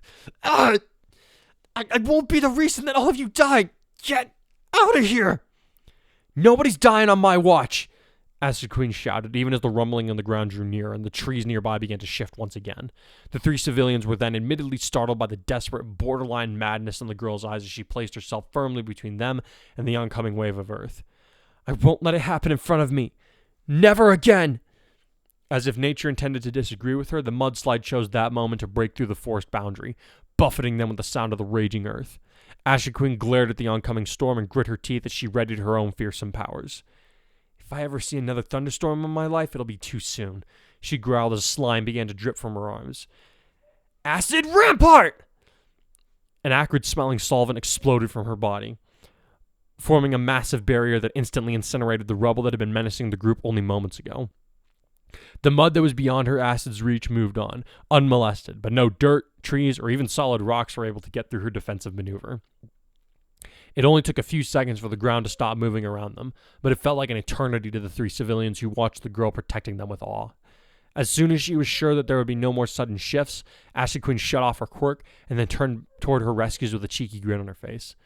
"Told you I wouldn't let anyone die," she told them as she brushed a few droplets of acid off her arms before moving closer to the trio while reaching for the first aid kit she had slung around her hips. As she knelt next to the injured boy, she held out a walkie-talkie to the mother and said, "Would you mind holding that down that black button for me while I work on your son? I need to radio for an evac." After that, the trio had thanked her rather profusely, to the point where she was glad the EMTs had come to take the family away. Before they had gone, however, the boy had to ask, "Wait, Miss Hero, what's your name?" At that, the girl had given them another confident grin and flashing them a victory sign while saying, "I'm Acid Queen, the girl who's going to stand up and keep all the bad stuff from getting to kids like you." "Acid Queen," the boy repeated slowly. "I'll remember that, miss. Thank you for saving my mom and sister." "You're welcome, kid." With that, she had run off into the danger zone, resolved to rescue as many people as she could, no matter how many bodies she had to uncover to do it. Of course, seeing more dead people than living ones whom she could rescue dealt a barrage of savage blows to that resolve, but she was determined to maintain the attitude that a few rescues were better than none at all. Every time she found another survivor, she found herself relieved enough that she could manage to smile at them, even in spite of all the horrific carnage that she had forced herself to move past. Some small part in the back of her head knew that the moment she took a breather again, the recollections would all start to catch up with her, so she kept herself moving, kept smiling at the people who needed their help, and never stopped to let herself think about how much her skin was hurting from the acid she had been using, or how tired her muscles were after working so hard for nearly 10 hours now. I can rest once I've done absolutely everything that I can do, she told herself as she watched the emergency responders carry away their latest rescue on a stretcher in the pre-dawn cloudy light. As if she had heard her thoughts, Cheetah patted her on the shoulder and asked, "Ready for another round?" "Waiting on you," the pink girl grinned back. She had just finished quaffing a small water bottle in order to maintain the strength of her quirk, something she'd forced herself to do in between every rescue that brought her back to camp. If the heroine became dehydrated, her body's ability to produce her acid would be severely limited, if not outright depleted. The feline woman chuckled in reply. "I'll be real, I didn't think I was going to like you this much. Glad to have another lady on board who doesn't take to slacking." "Well, I wouldn't say that," Ashley Queen admitted as they began to move to the next area they had agreed to look into, where they could already see stuntmen escorting a few people away. "Put me in front of a textbook, you'll never find a bigger slacker than yours truly." "I believe it."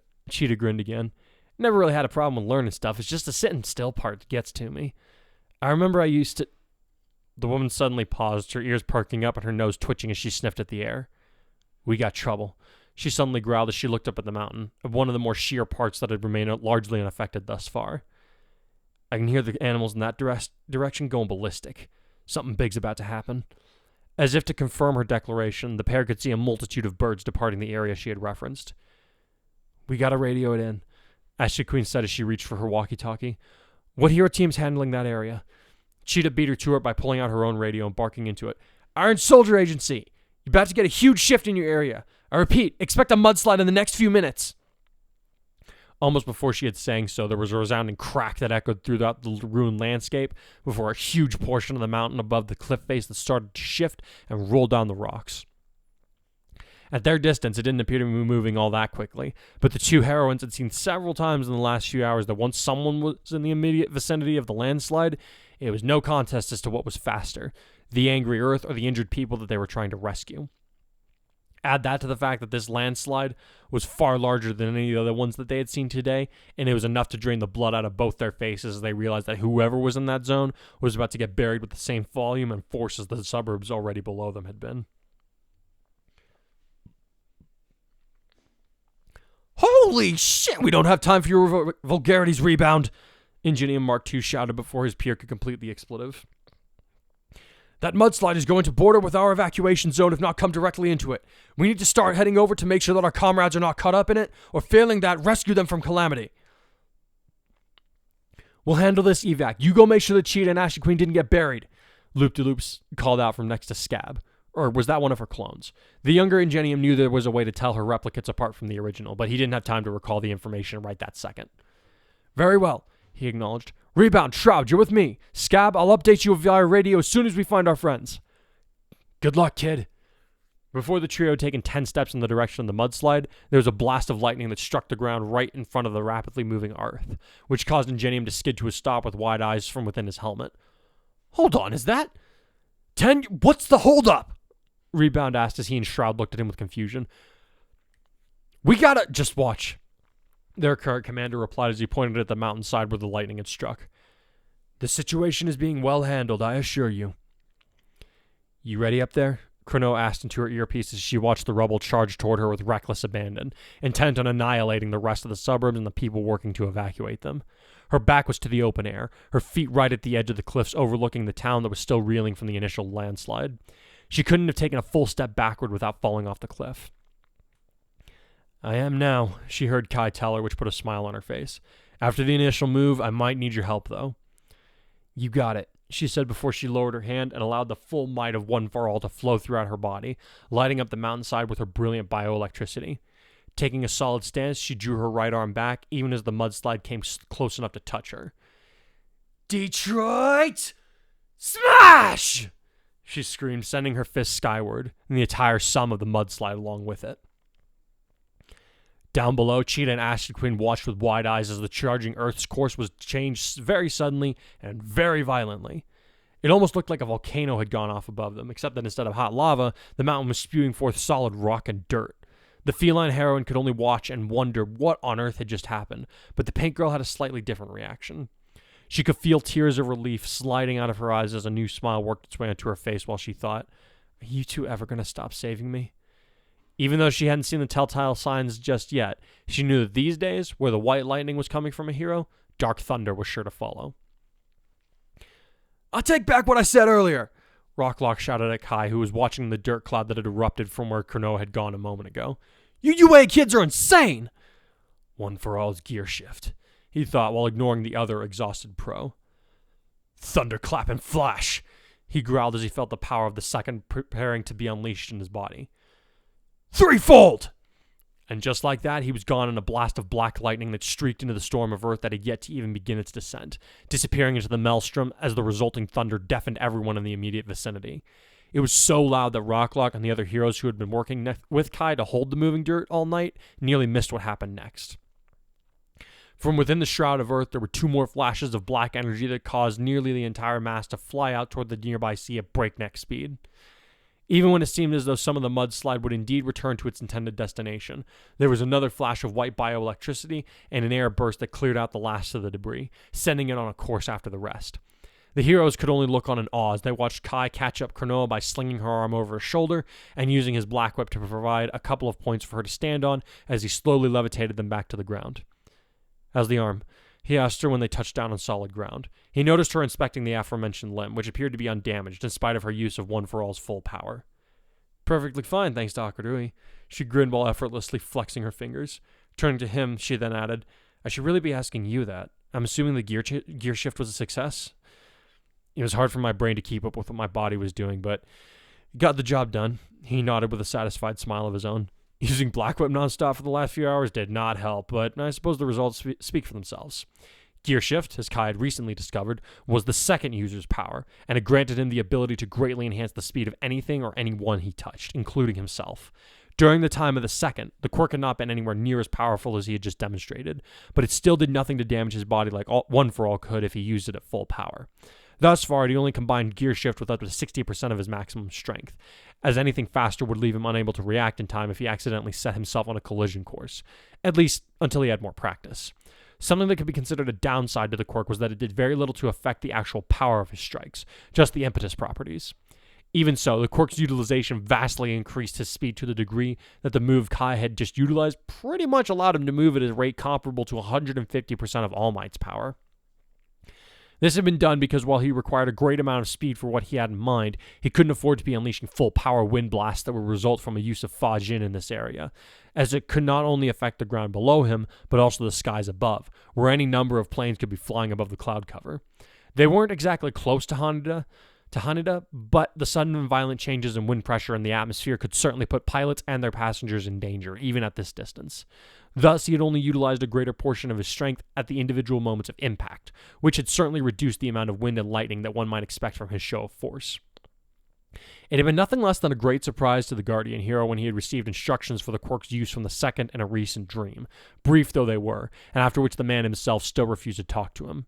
After inquiring of the other vestiges as to what had happened, they explained that the first and third had managed to convince their comrade to give him a chance with the quirk, for a handful of reasons that more or less won him around to the idea. First was that Kurai was likely to be the last wielder of the power in this timeline. The second being with the way things were progressing, there was no time to find and train someone who would be more willing to go into battle with the intent to kill. If Kai failed in the battle because he did not have every available weapon at his disposal, they might never get another chance to right the wrongs of All for One. So, the second had finally agreed to help him, though he clearly still thought the young hero was too idealistic to do what needed to be done. To that end, Kai had finally made the retort that when it came down to it, he had killed 9 in order to save everyone else from his intentions. It had not been his goal from the beginning, but when the time came, he did not hesitate to act as the situation demanded. This had seemed to quiet the indignation that he had always perceived in the second vestige, though he still refused to talk to the boy unless he deemed it absolutely necessary. The quirk of One for All's fifth user had also proven incredibly useful during the night for preventing large objects like trees and boulders from moving down the mountain whenever the earth started to shift beneath them during the night. Thanks to it and the monstrous strength that he possessed, Kai had been able to move the pieces in danger of triggering another mudslide to a more stable location. Because of the massive stockpile of energy that he had at their disposal, neither Cronoa nor Kai felt physically tired at all after using their hard work thus far, but both of them could feel their vision starting to blur as their brains struggled to maintain the focus that was necessary for this kind of work. "Aight, you two," Rocklock said as he and a couple of the other heroes approached them. "You need a break. You've been at this all night with no rest. You're making me feel bad for taking a nap earlier. You've done more than any of the rest of us could expect of you guys." "The rescue isn't over," Cronoa started to protest, only to be held back by Kai, who nodded to Rocklock. "What are you doing?" "We need to rest, even if it's just to sit down for 30 minutes, he told her firmly. "I know you're not tired, but our reaction times are starting to lag. If we keep going, we're more than likely going to make a mistake that could get someone hurt." "But what if there's another—" "They know where to find us if there's a landslide," Kai interrupted her as he ruffled her hair with a grin. "Come on. Even if we don't get tired from using our powers, I am still hungry. Let's get a snack and some tea before we get back to work."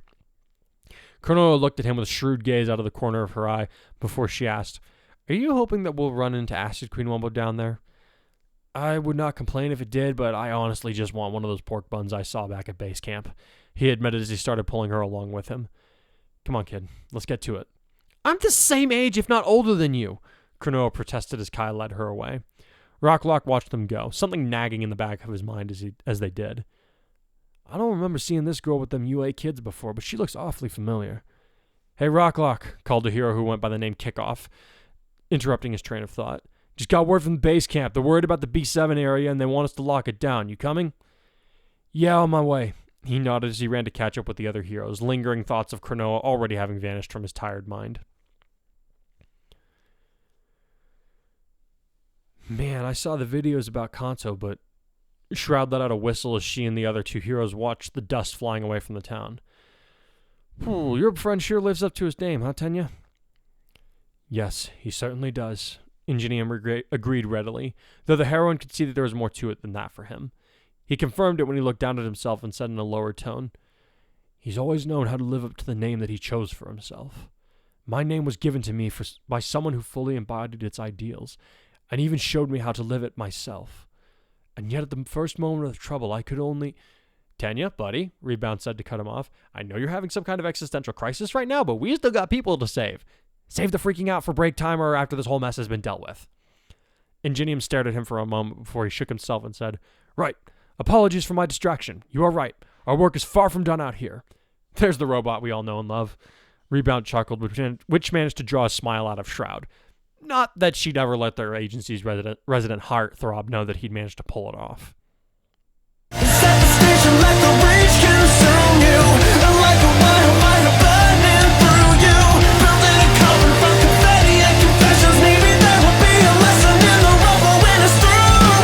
Buried in metal and a million memories. The temperature is rising to 1,000 degrees. I never ever learned to let go of the pain. I'll make it all burn till nothing remains.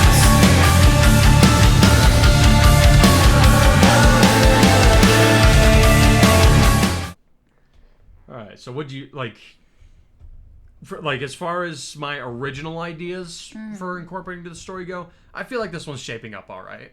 Yeah. I think of course, the awkwardness of Ida fumbling and freezing is That kind of had to happen. It was so painful, and I felt for him so badly because when you're in a new situation, But that's the thing. He's not in a new situation.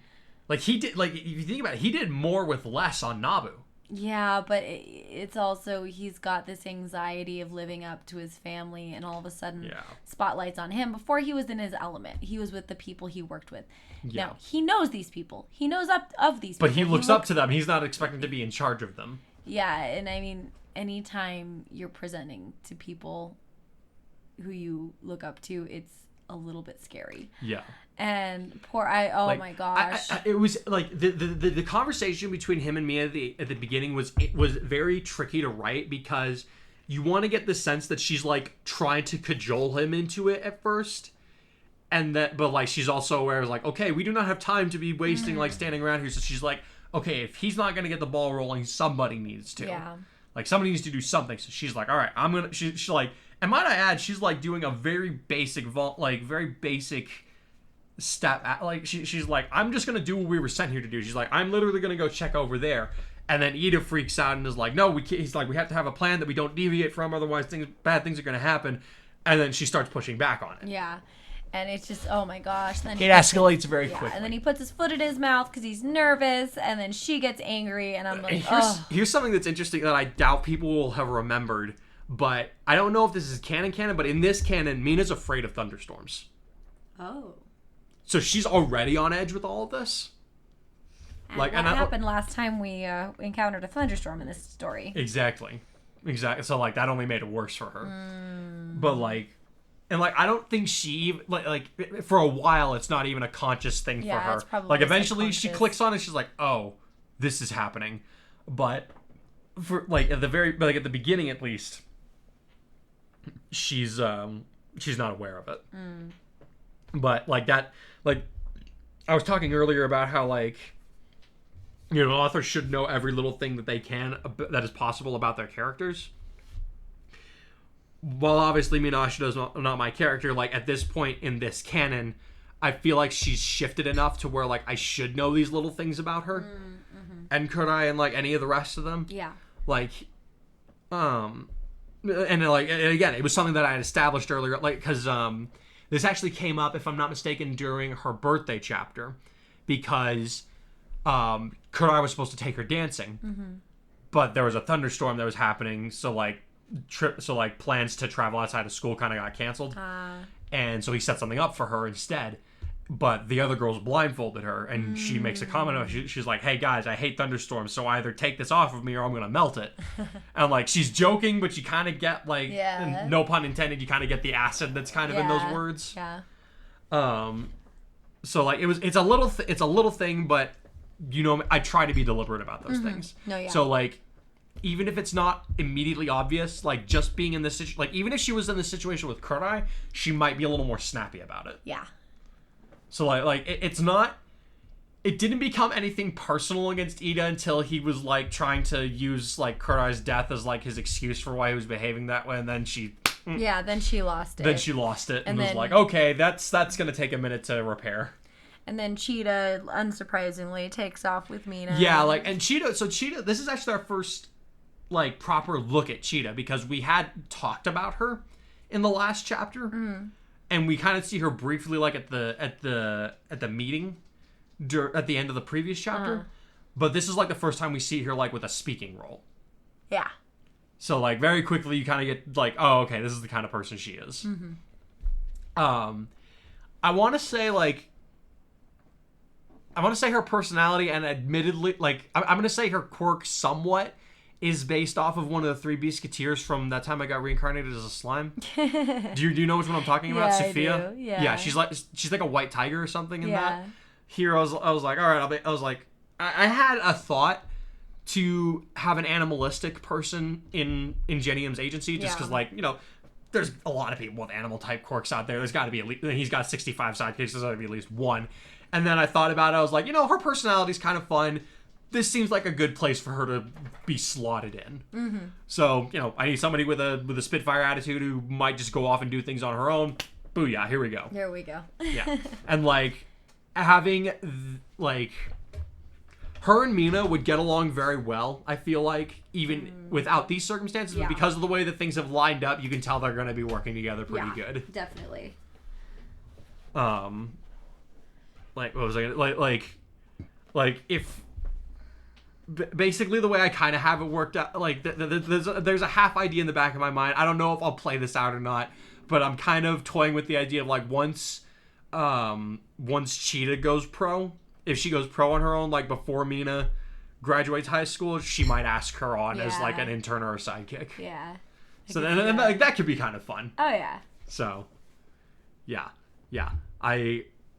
Like, their dynamic is not something that I'm planning on covering a whole lot, but I just wanted it to be one of those things where it's like, you see them together, and you're like, okay, yeah, these guys work, and you can, like, if they're off screen, you can imagine, like, whatever shenanigans they're up to. Oh, yeah, absolutely. And then we had that stuntman guy go along with, he's all, like, like he doesn't get as much speaking time, but he's also something of a daredevil. So like him, like, and I know that He's gonna be so like him going impatient along with- makes sense to me, but there Yeah. wasn't a way for me to like put that in the story without making it kind of obnoxious. And he or drawn kind of strikes me as a little bit more professional, but at the same time impatient with the fumbling youth who is in Yeah. charge. So he's like, no, these girls have the right idea. Better keep an eye on them while they go. Yeah. Bye. What'd you think of the like, I know I'm gonna get flack for doing flashbacks again. It's shonen based, guys. Deal with it. I enjoy it. I feel like it adds character context in this case. And before anybody complains about the bully like not coming around, like a lesson with the bully not coming around to matter in this chapter, wait till the next chapter. Yes, there is build up. Yes. You know me, I love baby character flashbacks and freaking baby Ida. I can't. I'm just picturing this adorable little chibi Ida. I'm sorry. I can't. I adore that We character get a little so bit of a much. look. We don't get a look at baby Ida, but we do get a look at younger Ida Yes, in I some of know, the I flashbacks. know. But yeah, I'm a boring adult. I see him as baby Ida. baby Ida instead of baby Yoda. Yes, I love him. Have him like in a floating like chest piece of armor from Ingenium, like as a child. Already has glasses. Yes. Well, he does have glasses here. Yes, I know. Oh, okay. No, I know. No. So the third Star Wars bit that I mentioned earlier during the reviews is in the flashback. It's spelled differently, but the reference is to Zakul, which is the planet that is the foundation for the Eternal Empire in the Old Republic era. Which is it's a very interesting place to explore. The storyline there is really great. I really enjoy it, and you know, I had to have a Zakul reference in there somewhere because Of course you did. Well, because Kurai's lightsaber is based off of the Eternal Empire princes who come from Zakul. So I'm like, it felt nice to me being able to put that like in his origin bit. All right. So like, it's just a little, it's one of those things where it's like, if nothing else, it's just for me. Mm-hmm. Like I smile about it. I'm like, this makes, and like it sounds like a place that could come out of My Hero Academia. Oh yeah, because all the names are Star Wars. Yeah, all the names are Star Wars based, exactly. I just changed the lettering a little bit, like Horikoshi does. What was I say? What'd you think of the scene where like, you know, Kurai shows up and we kind of have a look at where, like the coordinator's like, oh my god, it's like she's almost reacting like All Might showed up, because like that, like we see that like that's what like in the general public. So like, sorry, let me start over. No, I think that In the general public's mind, we're starting to get a look at what Kurai looks like to them now. it's also showing the ripple effects because in the original canon, we don't really have that symbol of peace anymore, and there's a lot of loss of that hope, right? Like Endeavor's doing what he can, yeah, but it's like he's not All Might. he's not. And neither is Kurai, and like that's what kind of annoys Kurai is that he's like, stop expecting me to be All Might. Yeah, but I mean, at the same time, we see these really amazing kids coming up, and so there's this little glimmer of hope happening. Yeah. And so it's good because he's gotten enough publicity at this point that people are He like, saved the okay. world. Yeah. People are like, okay. It's like, he saved the we're world. good. He can save the mountain. Yeah. And he's like, He's like, I blew up a "Okay." mountain the last time I was close to it. But no, he shows up. He's like he has to be aware of like how this person's looking at him. But he's like, I'm here to do a job. There is that one moment where he's like, he noted like he's like looking on the roster and he's like making sure he's like, is the Ida agency here? And they're like, yeah. And so he has to know, oh, Ida and Mina are here. And you can like get the sense that he's like tempted to like go and check on them, but he's like, nope, that's not where I'm needed. If those people needed help, this lady would have told me. They said that they need help at the top of the mountain. That's where I have to go. Yeah. And like that's it for him. He's like, all right, work mode, let's go. And like it's kind of like this has been fun for me. Like I can't call it fun. I can't call it fun for the character, but it's fun for me because like in the previous arc, the world's at stake, right? Yeah. But this is more along the line, like, it's a bad situation, but this is more along the lines of the hero work that he, like, imagined himself doing as a kid. So he's, like, even before all the trauma and mental toughening that he's had to do, he's been prepared for this. Yeah. He's like, his head's in the game, he's on the zone, he knows exactly what he needs to do. Exactly. Like, he's ready for this. Like, even though he has a new quirk, he's got help in managing it, so he is confident here. Well, I think there's this, like, when you're in work mode, you're in work mode. Yeah. And you can separate that. And, like, but he's been, like, and to a degree, he's been in work mode, like, even with the whole humorized thing, he was in work mode to a degree. But there was a lot more pressure there, and he was still dealing with a lot going on, up in his head. Here, we're kind of getting a look at, like, what he imagined Kai would be when he was a kid. And, like, now he's getting to live that out. And, like, it's not a moment of euphoria or anything for him, but you can just see, like, that he's very comfortable now. Yeah. Like, granted, he's probably not going to have too many moments like that. Like, and again, it's a high-stakes situation, just in a different way. But it is fun for me to, like, be able to write him, like, where he's comfortable in his own skin. Yes. And, like, so, like, in terms of character development, there's not a whole lot going on for him here. The character development's more going to go for Mina and Ida during this arc, and maybe some for Eri. But, like, I can't not have him in this. Yeah. Like, things being what they are. Sorry, I'm looping around again, but I'm like, this has just been fun for me to write this. I'm glad. What was I gonna say? We get that scene where he's talking to Rocklock, and Rocklock recognizes him, like, as an equal. Yes. Because, like, he didn't interact with Kurai too much during but he saw the fight with Chisaki, and he interacted with Deku pretty regularly during and the he had thing. a disdain for the students. But he saw what Deku could do, and when he saw Deku and Kurai going against Chisaki, like, even in the aftermath of the video reports and all that, he recognizes Deku, B, by proxy, he knows he has to recognize Kurai's efforts. Yeah.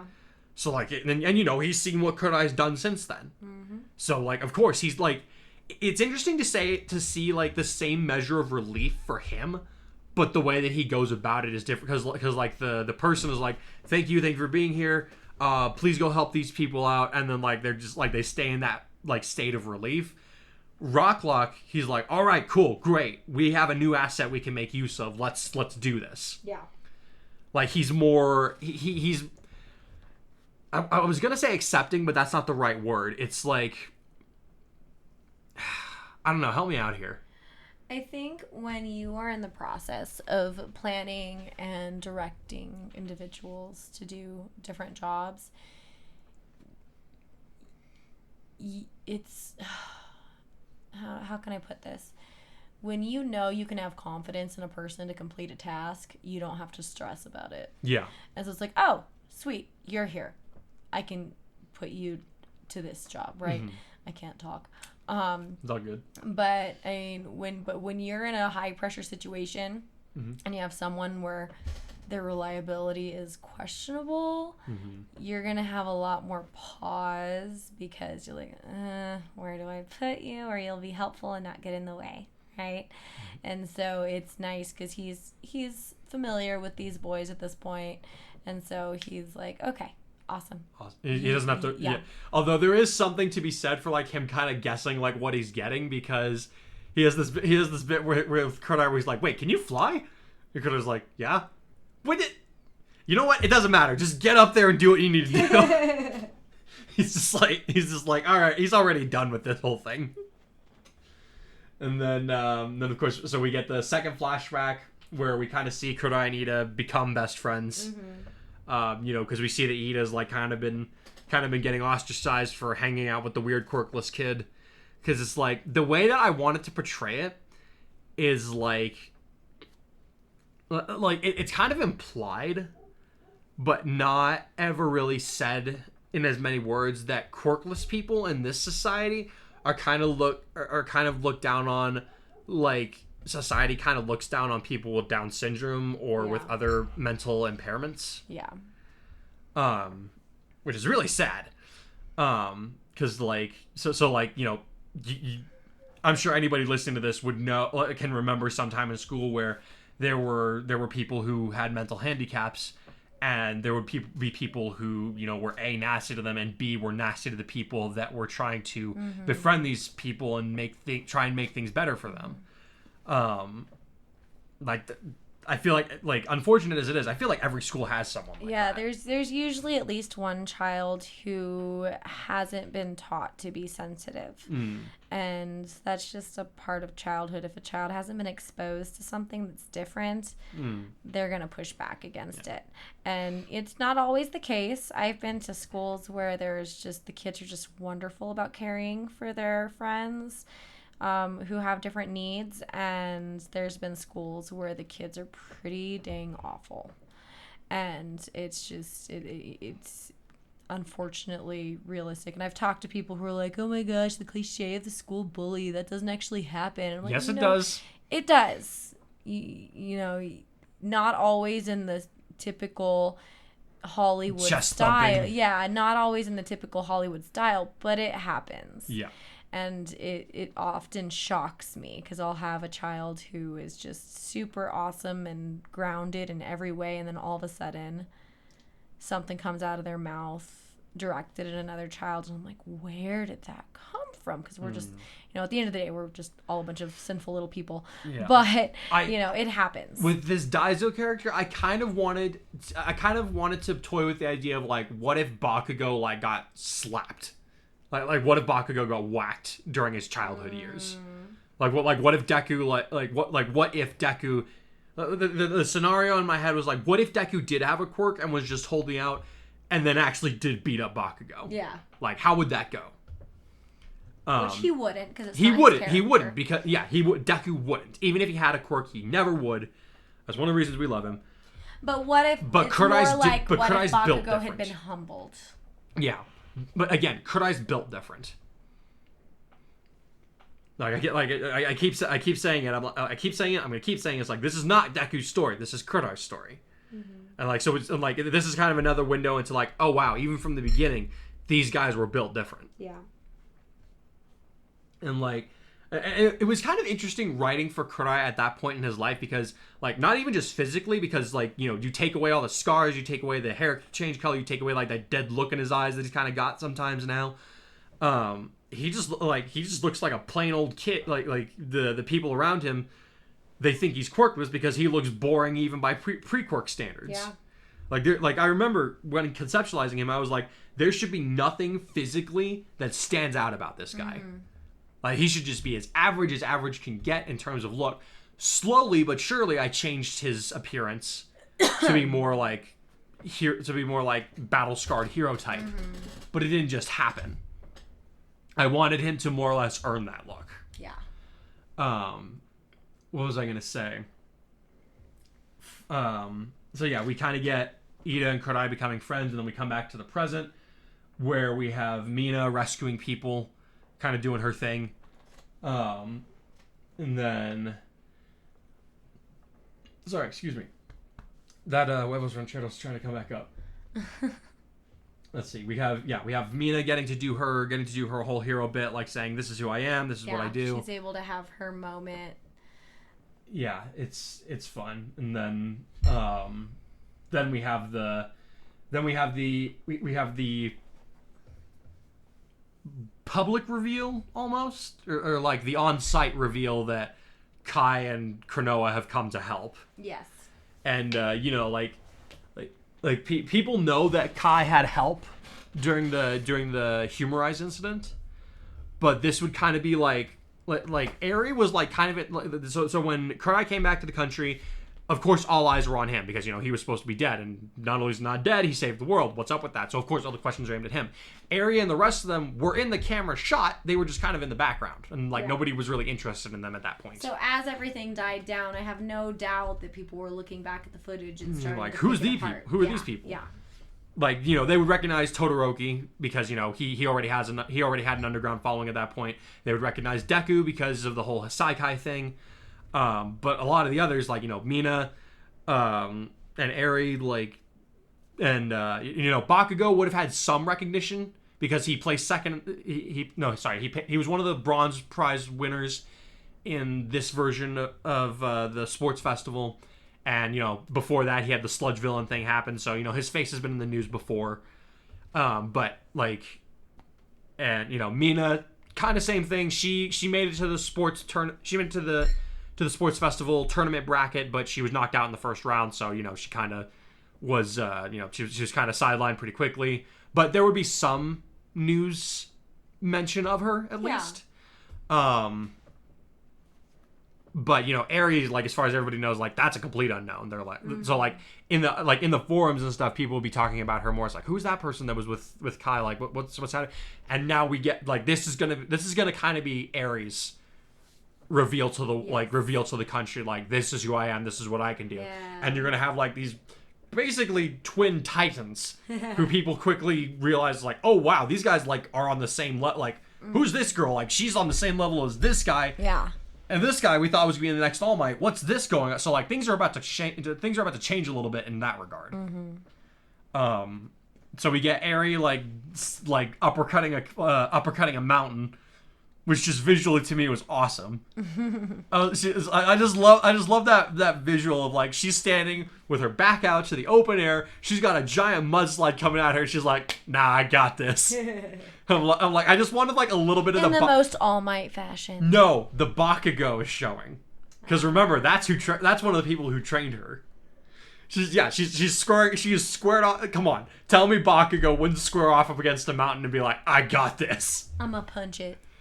Basically, but yeah. So she does her Detroit Smash, and then we get Kurai using One for All's second quirk for the first time, Gear Shift. So a dumbed down version of the way that he uses it to move incredibly fast, but he's not actually lending any extra strength to his blows. Huh. And I talked about this in the chapter because the reason he does this is because they are relatively near to an airport. So he doesn't want the wind pressures to be getting thrown all over the place and interrupting any flights that may be going in or out, because that could put people up in the air in danger. Yeah. So he needs to move very quickly, but he can't have he doesn't want to have the impact, the giant impact explosions happening that usually come from when you do One for All. Oh my gosh. So he's having to fast track all this stuff. I'm gonna let you and the readers pull apart all this pseudo science up in here.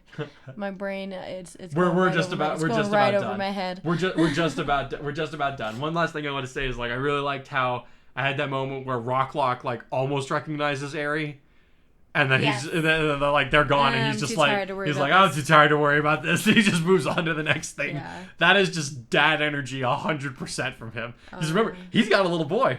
He's that's right. Yeah, when the Saikai thing went down, he's got a new baby boy at home. So he's got a toddler at home. This guy is a pro hero full time and a dad the rest of the time. This guy's got to be tired even on a good day. Oh my gosh. And now he's stopping mountain slides from happening. Yeah, forget it. He's that kid looks familiar. I don't care. Let's go. And then the chapter being called What's in a Name.